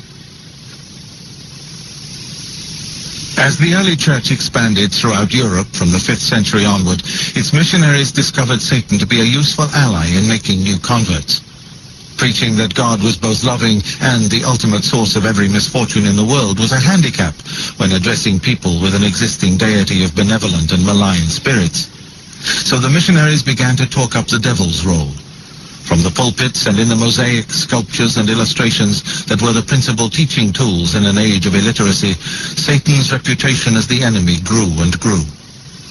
When looking at the role the adult devil played in society from the era of the early church until the dawn of the 20th century, it is vital to picture a very different world. Fear, insecurity, and pessimism were determining factors in shaping people's lives and expectations. There were doctors with rudimentary skills in the latter part of the period under review, and village healers with supernatural and sinister powers. Yet what are today regarded as trivial diseases were then a death warrant. Colds and flu could not be dealt with by antibiotics. The more unusual afflictions were unequivocally put down to the work of evil spirits. The society of the first millennium, and at least half of the second, was largely agricultural and rural.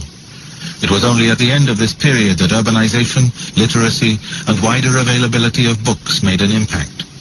With no banks and no concept of financial insurance, people kept their wealth, their guarantee of food on the table, in flimsy barns that could easily be destroyed by fire or torrent.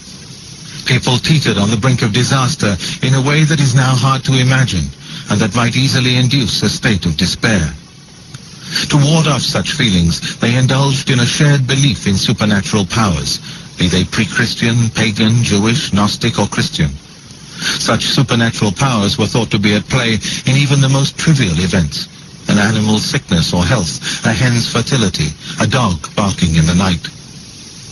Christianity undertook significant missionary sallies into northern Europe during the papacy of Gregory the Great, 540 to 604. With his active encouragement, the word spread northward and westward beyond the Alps to modern-day France, Germany, Scandinavia, and, under Augustine of Canterbury, who landed in Kent in 596, to England. There had been, of course, Christianity in these areas during the time of the Roman Empire. With the collapse of the empire, however, the Christian foothold came under threat from the victor's own Norse and Teutonic deities. Gregory's missionaries set out to buttress these threatened outposts of what he had come to see as his own kingdom. He pushed ahead with turning the church's role into that of a political power, with the papacy uniting church and state under a kind of divine monarchy. Christ and the saints became weapons for the missionaries to defeat the powers of darkness and paganism. This missionary push was partially successful, but many held on to their old ways of magic and superstition at the same time as embracing Christianity. Gregory did not attempt to wipe out all traces of paganism straight away. A pragmatist and a politician, he permitted that in some missionary areas there should not be any immediate attempt to displace existing religious systems and expressions of community solidarity. Instead, he realized that to take root, the new faith had to follow a three-pronged strategy. First, coexistence and toleration. Later, transformation, adapting existing rituals to Christianity's practices and calendar. And finally, persecution. Sometimes, where the missionaries felt themselves on fertile ground, all three would come together in one great push. In other areas, it was a much slower progress. For the greater part of the first millennium and beyond, Christianity lived grudgingly in parallel with older beliefs and superstitions. The interchange of ideas included trying to superimpose Christian ideas on pagan practices. In reality, the old and not quite vanquished left its mark on the new and triumphant.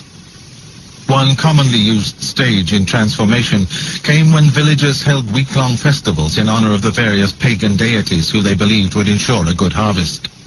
Christian clerics picked up on the idea and introduced the notion of a patron saint for the community. The festival evolved into celebrating the saint. However, in the minds of their congregations, the saint was often just a new name for the spirits they already worshipped. The symbolism of pagan festivals could be adapted to Christian ends. St. John's Day was celebrated on the same day that some rural communities marked the start of preparations for the harvest. The main thrust of these pagan events was the victory of light over darkness, marked by the lighting of bonfires that blazed in the night sky. This age-old rite was effortlessly assimilated by the Church, since it fitted perfectly with its own imagery of Christ, the bringer of light, vanquishing evil.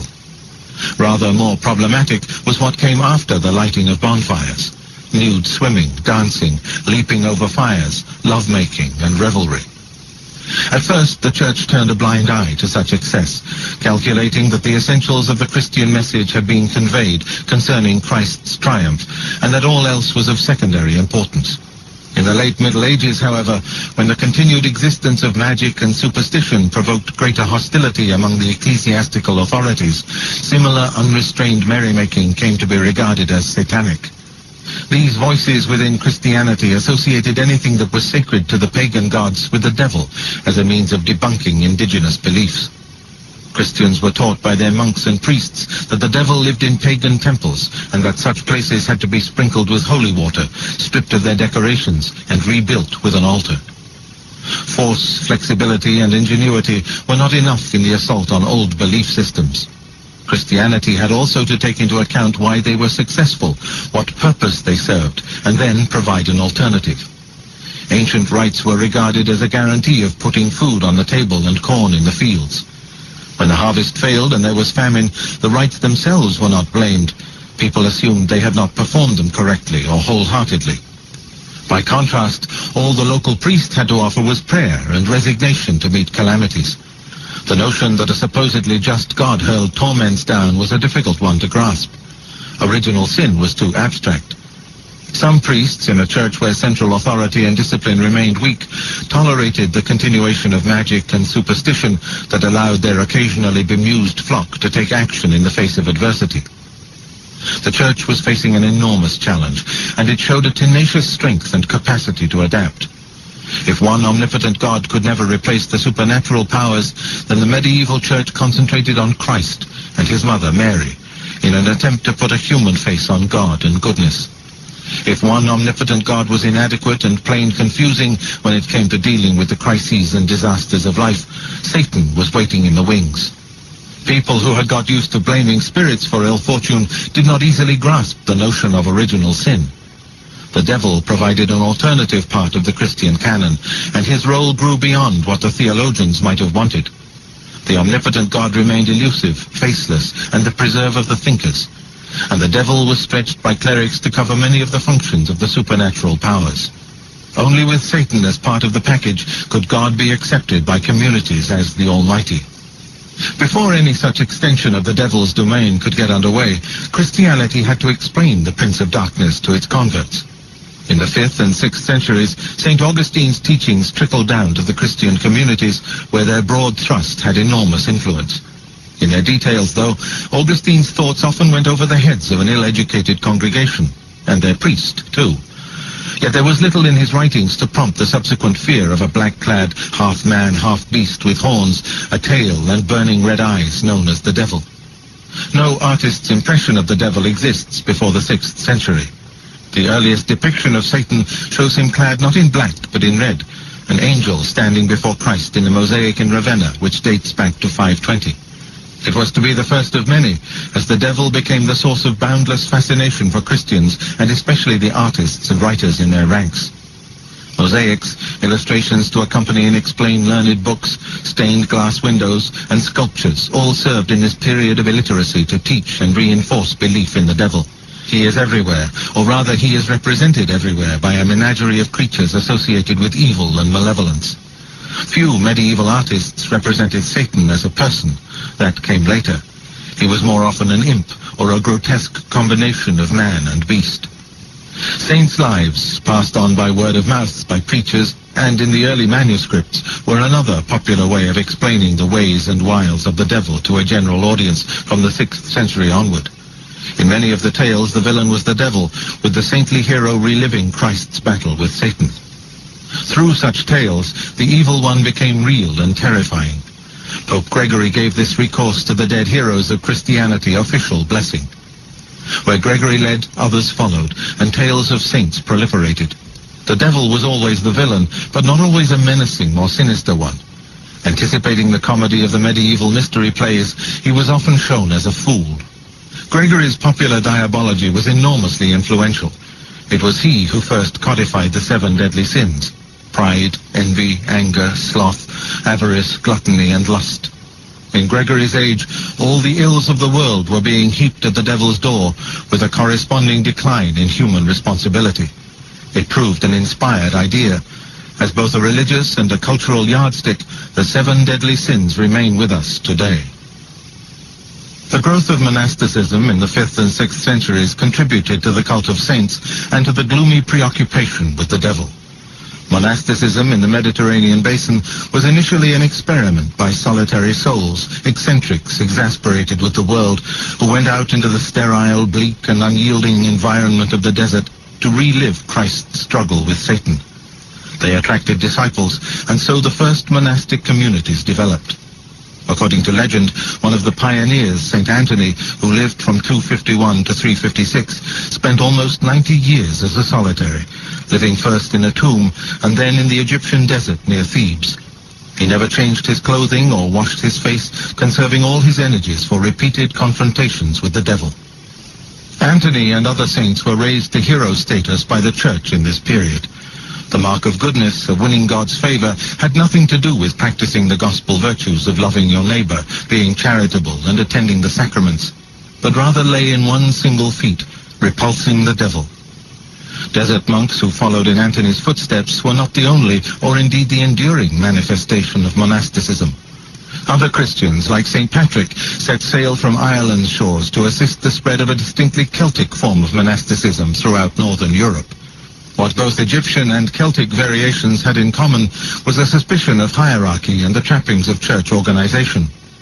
Some monks were so hostile to the growing power of bishops and Rome that they fancied they saw a satanic plot unfolding there.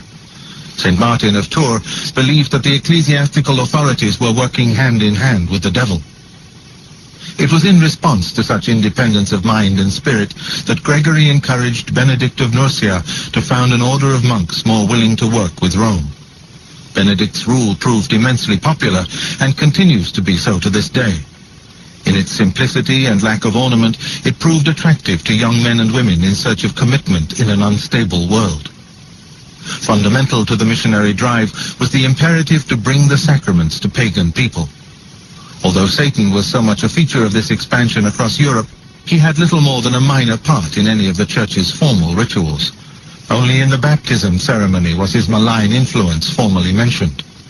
Immersion in water as a ritual ceremony had existed long before Christ. When he was baptized by his cousin John, it is thought that they were imitating a Jewish Essene rite of purification. The formalization of the practice within the Christian Church came from the 3rd century onward, when at Easter there would be a single ceremony in each church where groups of candidates or converts would be received. By the 7th century, the wording of the ceremony, especially of the questions asked of each candidate, had been set in stone. There were usually 7, like the 7 demons that Christ cast out of Mary Magdalene. The assumption of the ceremony, and one that continues to this day in the modern wording of the baptism ceremony, was that the candidate, be it he or she, newborn baby, child, or adult, was in the hands of Satan and hence needed to be exorcised.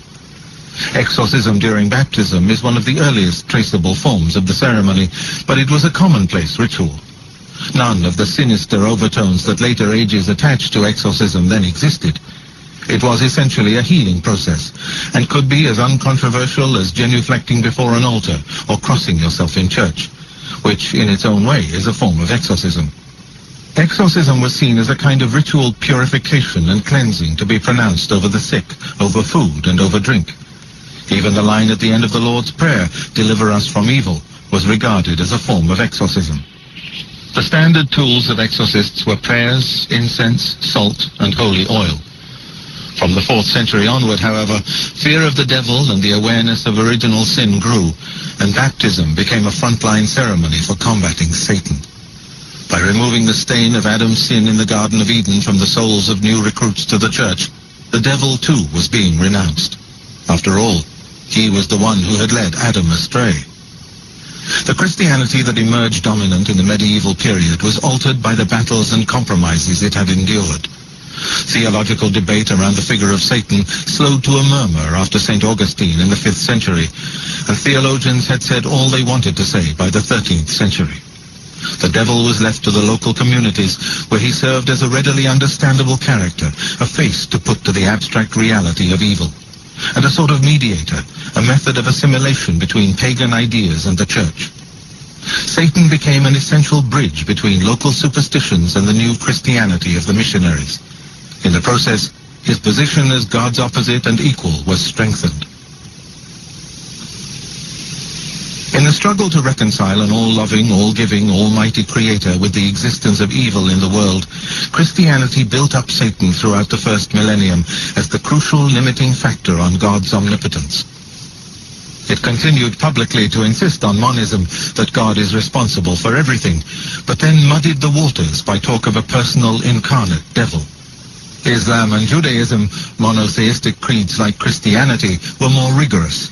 They resisted the temptation to place any restraints on Allah's or Yahweh's power in order to preserve his goodness.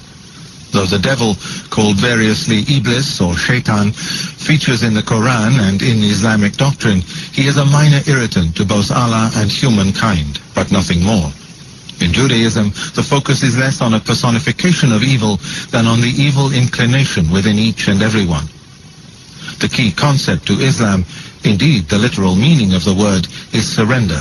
Surrender to whatever Allah wills. Through punishment and being put to the test, humankind shows its love of Allah. Such trials may seem incomprehensible, but Allah had his reasons that will one day become apparent. In the meantime, the good Muslim will take whatever comes his or her way and have faith. The devil of the Quran has no power to make humanity commit evil deeds. The popular deities of Mecca at the time of Muhammad included the cult of 3 goddesses, Manat, Al-Lat, and Al-Uzza.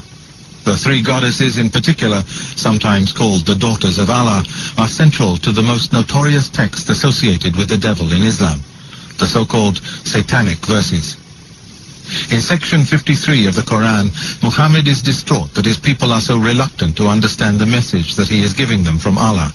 So he appeals to Allah for help, and is told that the intercession of the 3 goddesses might assist him. However, the Quran swiftly goes on to make clear that this guidance came to Muhammad not from Allah, but from elsewhere. There is no mention of satanic verses in the Quran. That version of events comes in the accounts of the 10th century historian Abu Ja'far at-Tabari.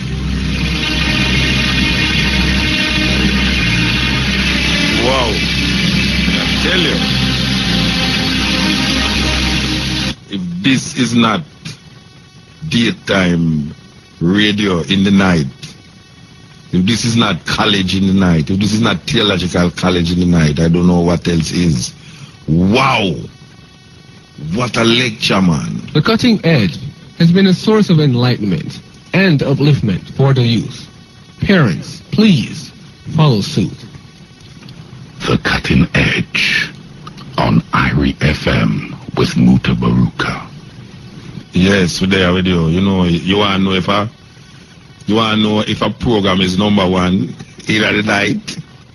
Listen to what advertisement for the program. I don't believe, and I put my neck out there, there's no other program at this hours that carries so much advertisement. It's a serious thing.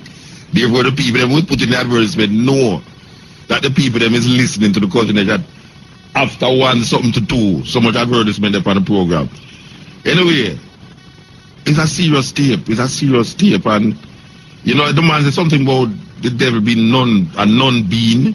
You know, there's a train of thought in a Buddhism that say it's better to say that God don't exist than to say him exists, because if you say God exists, you're going to attribute man's things and ways and this being.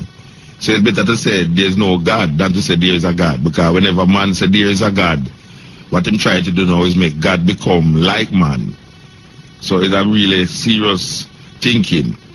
But I don't know if a whole lot of people didn't know that. If you read the Bible, you know, say Paul, in the Bible, did believe that Jesus Christ was coming back in his time.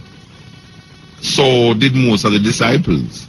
And I remember one time me and a man catch up in an argument when we had tell him, say, Jesus Christ stand up in front of some people and said, there's many here that shall not see death until the coming of the Son of Man. I don't know if them people are still alive. Them dead. There's many here that shall not see death until the Son of Man come. So there's a lot of people at them times there that actually believe, including Paul. They believe, say, him would have lived to see the coming, the return of the second return of Jesus Christ. Well, it's 2,000 years now gone, and we don't see no Jesus Christ a come. But the philosophy continue, the religion continue. But listening to this tape here, make me realize how strange it is that our whole belief system is guided by men of the past.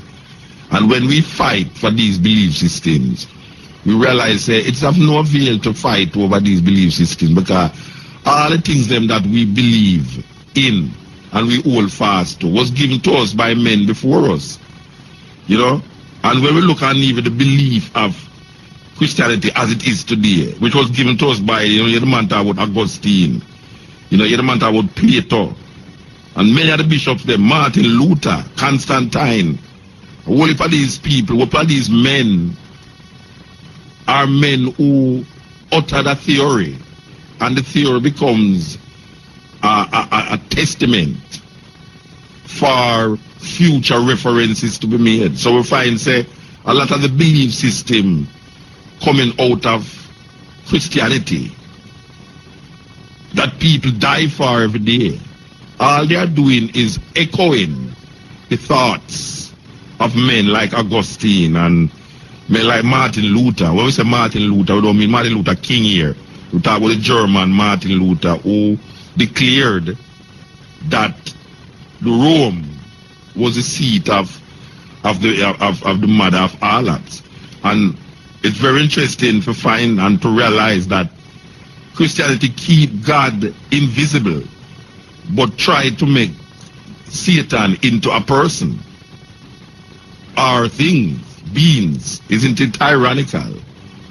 Christianity keeps God invisible, but try to make Satan into a person or a being. And when I say a being now, the manifestation, because when a man say God is a being, it's kind of stupid. It don't really make sense. You say God is a being and then say him invisible, because being connotates visibility, you know, tangibility. A being connotates that. But Christianity keeps saying that God is invisible, but then Christianity turn around and try to make Satan visible. And that is why now they create these different looks of God. And then now we see the Protestants and even the Seventh-day Adventists come and try to put a face on God and Satan. Even though they couldn't put a face on God, they try to put a face on Satan. So what I am saying in the psychology of the thing is that, to me, it seems as if Christianity emphasizes the devil even as much and sometimes more than the idea of God. Because it is in the negativity of Christianity that God arises, and it's not in the positivity of God that the devil arises. You see, because what is happening now is that in Judaism, when something goes wrong, the Judaism don't blame it on the negativity of another opposing force. Judaism blame it on the person who is going through the negativity and claim that it is the wrongs that has been done by this person. God is now punishing these persons or these people.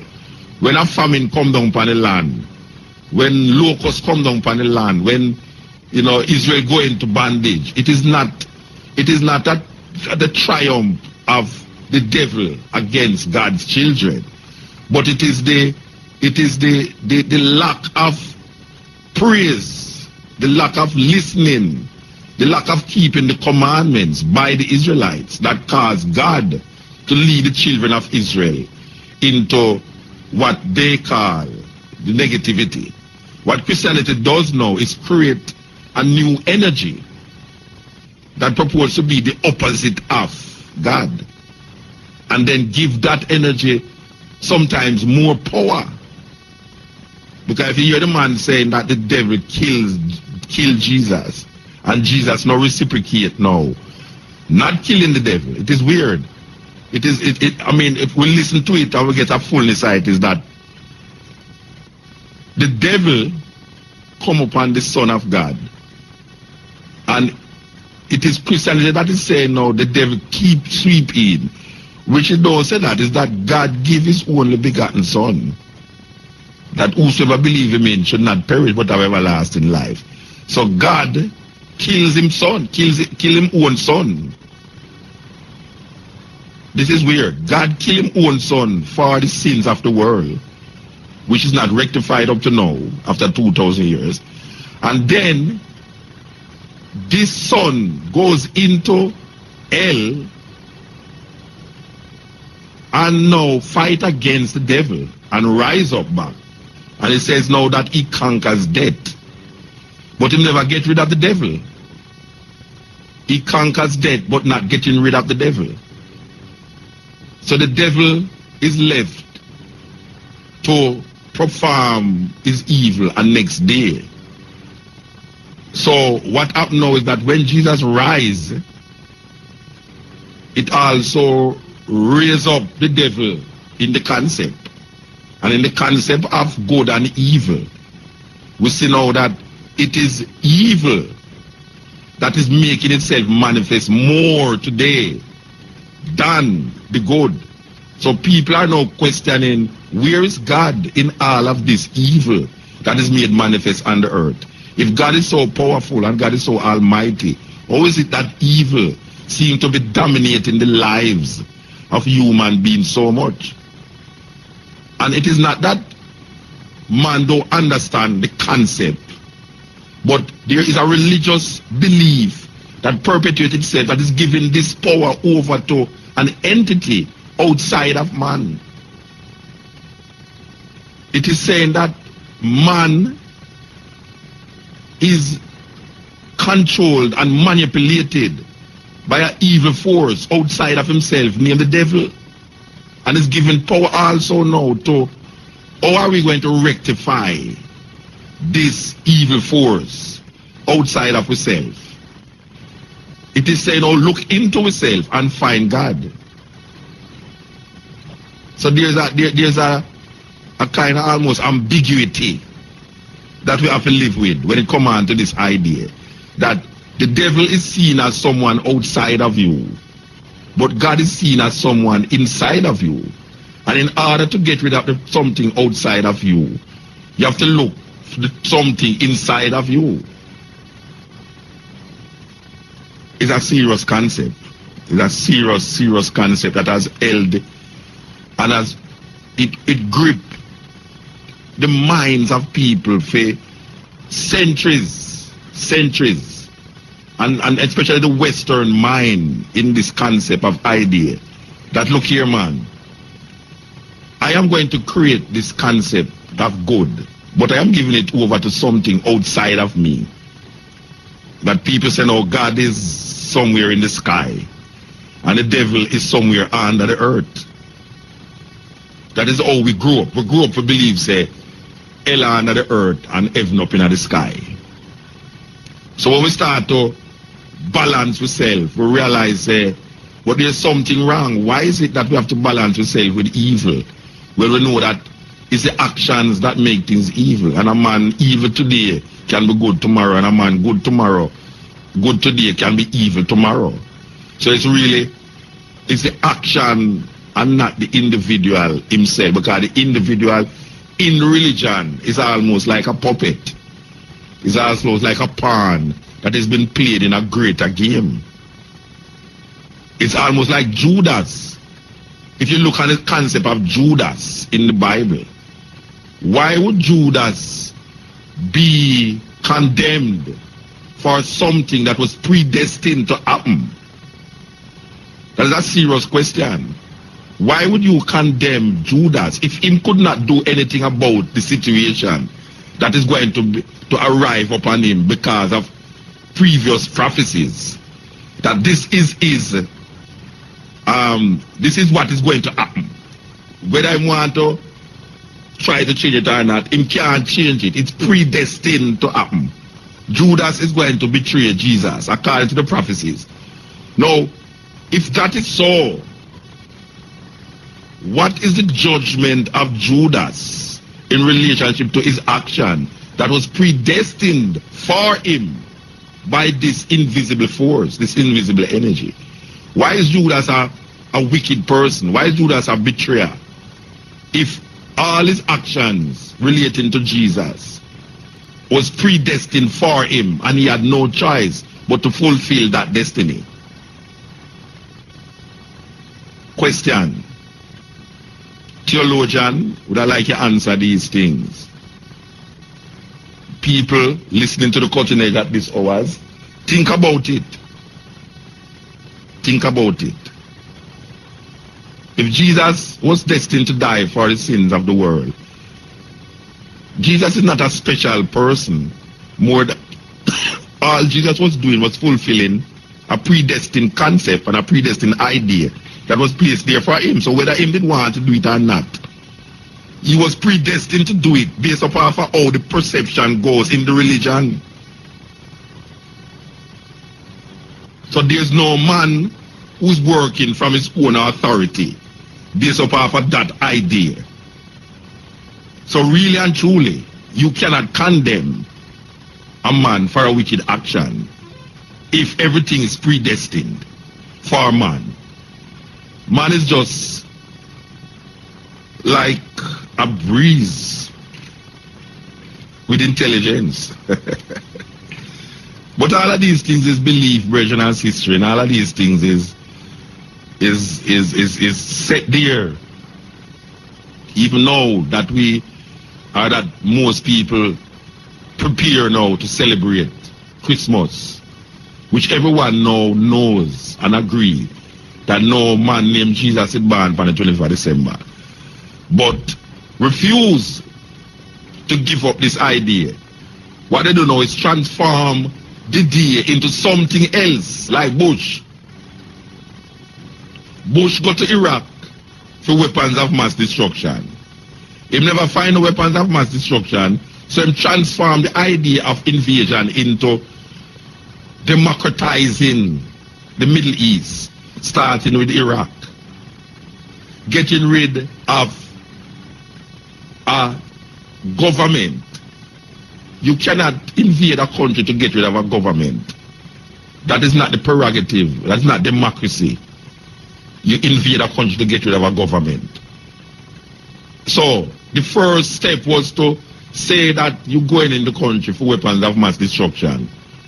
But you never find the weapons of mass destruction, so you turn it now into getting rid of a tyrant and transforming Iraq into democracy.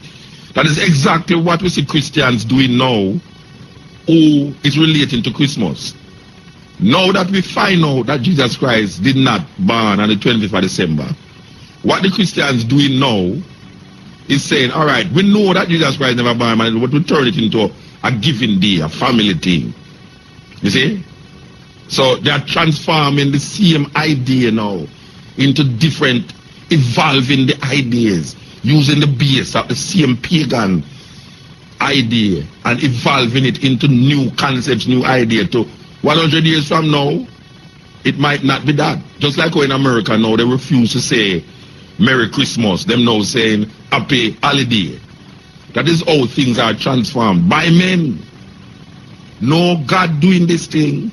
No divine intervention. It's men changing, reforming, evolving these things into different ideas and concepts.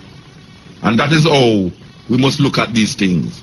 We must look at it that some bishops sit down and transform the whole concept, the whole idea of Judaism into what they now call Christianity. And it's the same men them sit down again and take pagan ideas out of Rome and Europe and transform it into Christian ideas and mingle it and mix it and come out with what we have now.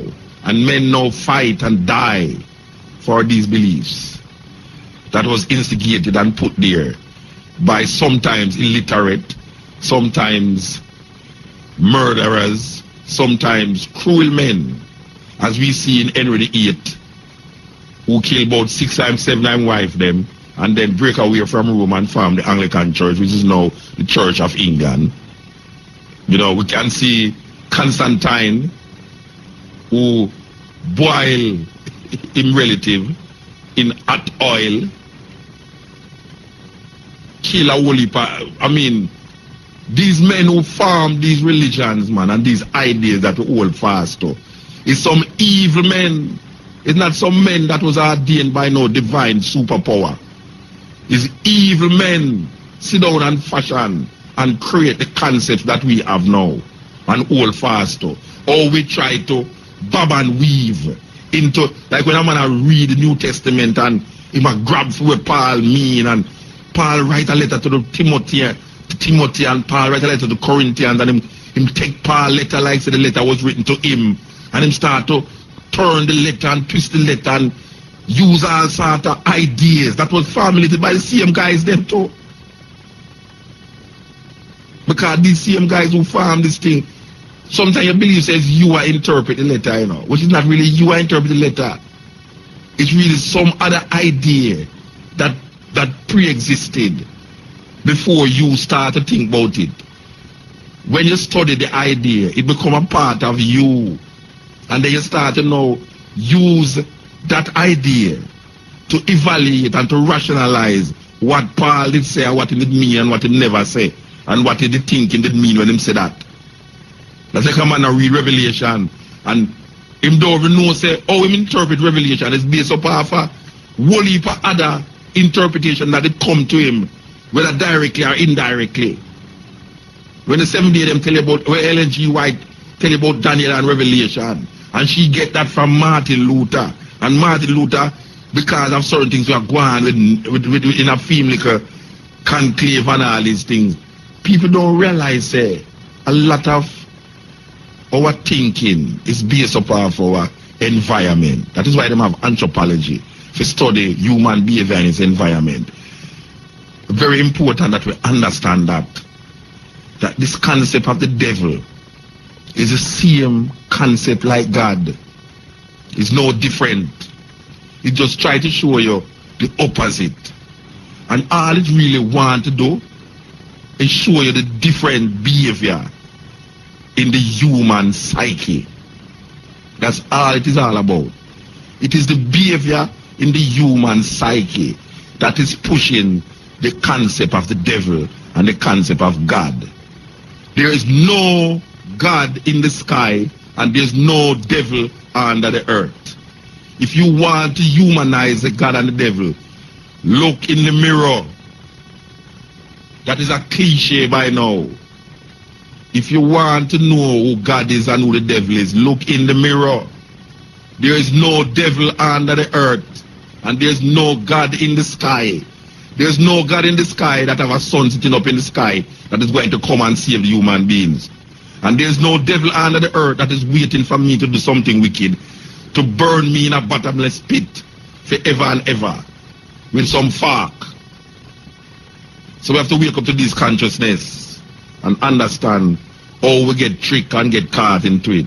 And in all of that, there's nothing said about African religious retentions in all of that. Cutting edge RFM. Yeah, we have said to you that it's whole heap of levels out there we're supposed to understand. And because we don't try to understand it, we get caught in a whole heap of little craziness that them put out the way.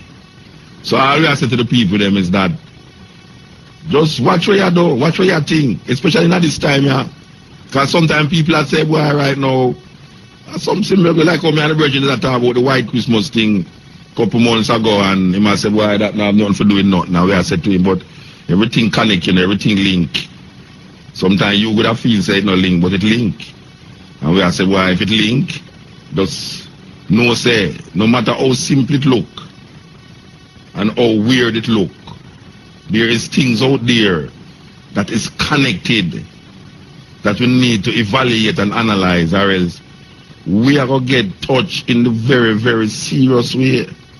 Yeah, we're going to get really ramjackled in a very serious way that we don't even know what liquid. And even now, you can't say it again now.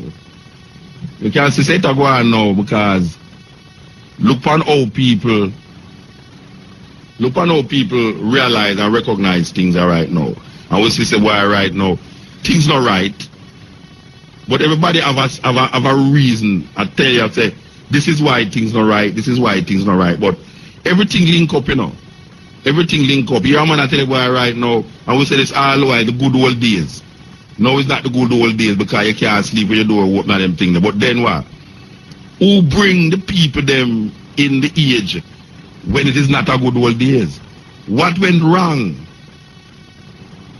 Are you going to blame the youth them continuously for the things them happen now?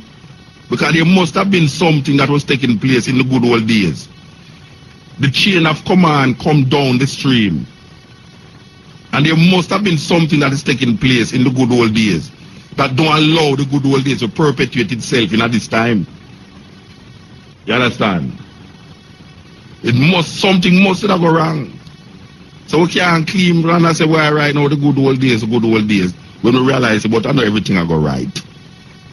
And if everything now go right now, something must have gone wrong in the good old days. Yeah, something must have gone wrong in the good old days, Rasta. It couldn't just go good, it just go bad, so. And that's it. You know? You have to just recognize that.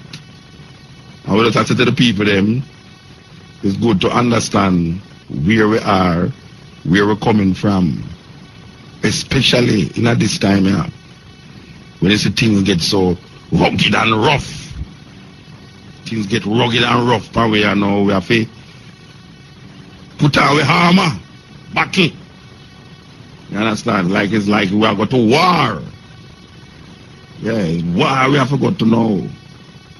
So we have to recognize the war that will take place. And know, say, if we not do something about it, we're going to spend another 2,000 years and try to figure out how the thing just change automatically. So when we create the thing. There's nothing that is placed there. Because as we go on, as we creating it, all of life, purpose and rationale is dependent on the living, not the dead. The dead is only there to remind us that they were alive. And we must respond to the living continuously. The Cutting Edge on IRI FM with Mutabaruka. Okay. Alright, because we are going here so now. We want the people them know say Linton Kwesi Johnson will be at the Liberty Hall Center tonight. We have to say tonight now. Yeah, Linton Kwesi Johnson will be at the center tonight reading poetry. You know, Linton Kwesi Johnson is, I'm a brethren personally, poet extraordinaire, and just get a medal from the government of Jamaica. So glad to say them recognize a poet and the work where the poet contribute. You know, and Liberty Hall is a very small place too. So we don't know how it's going to work out. I think it's $500 for going. Liberty is a very small place.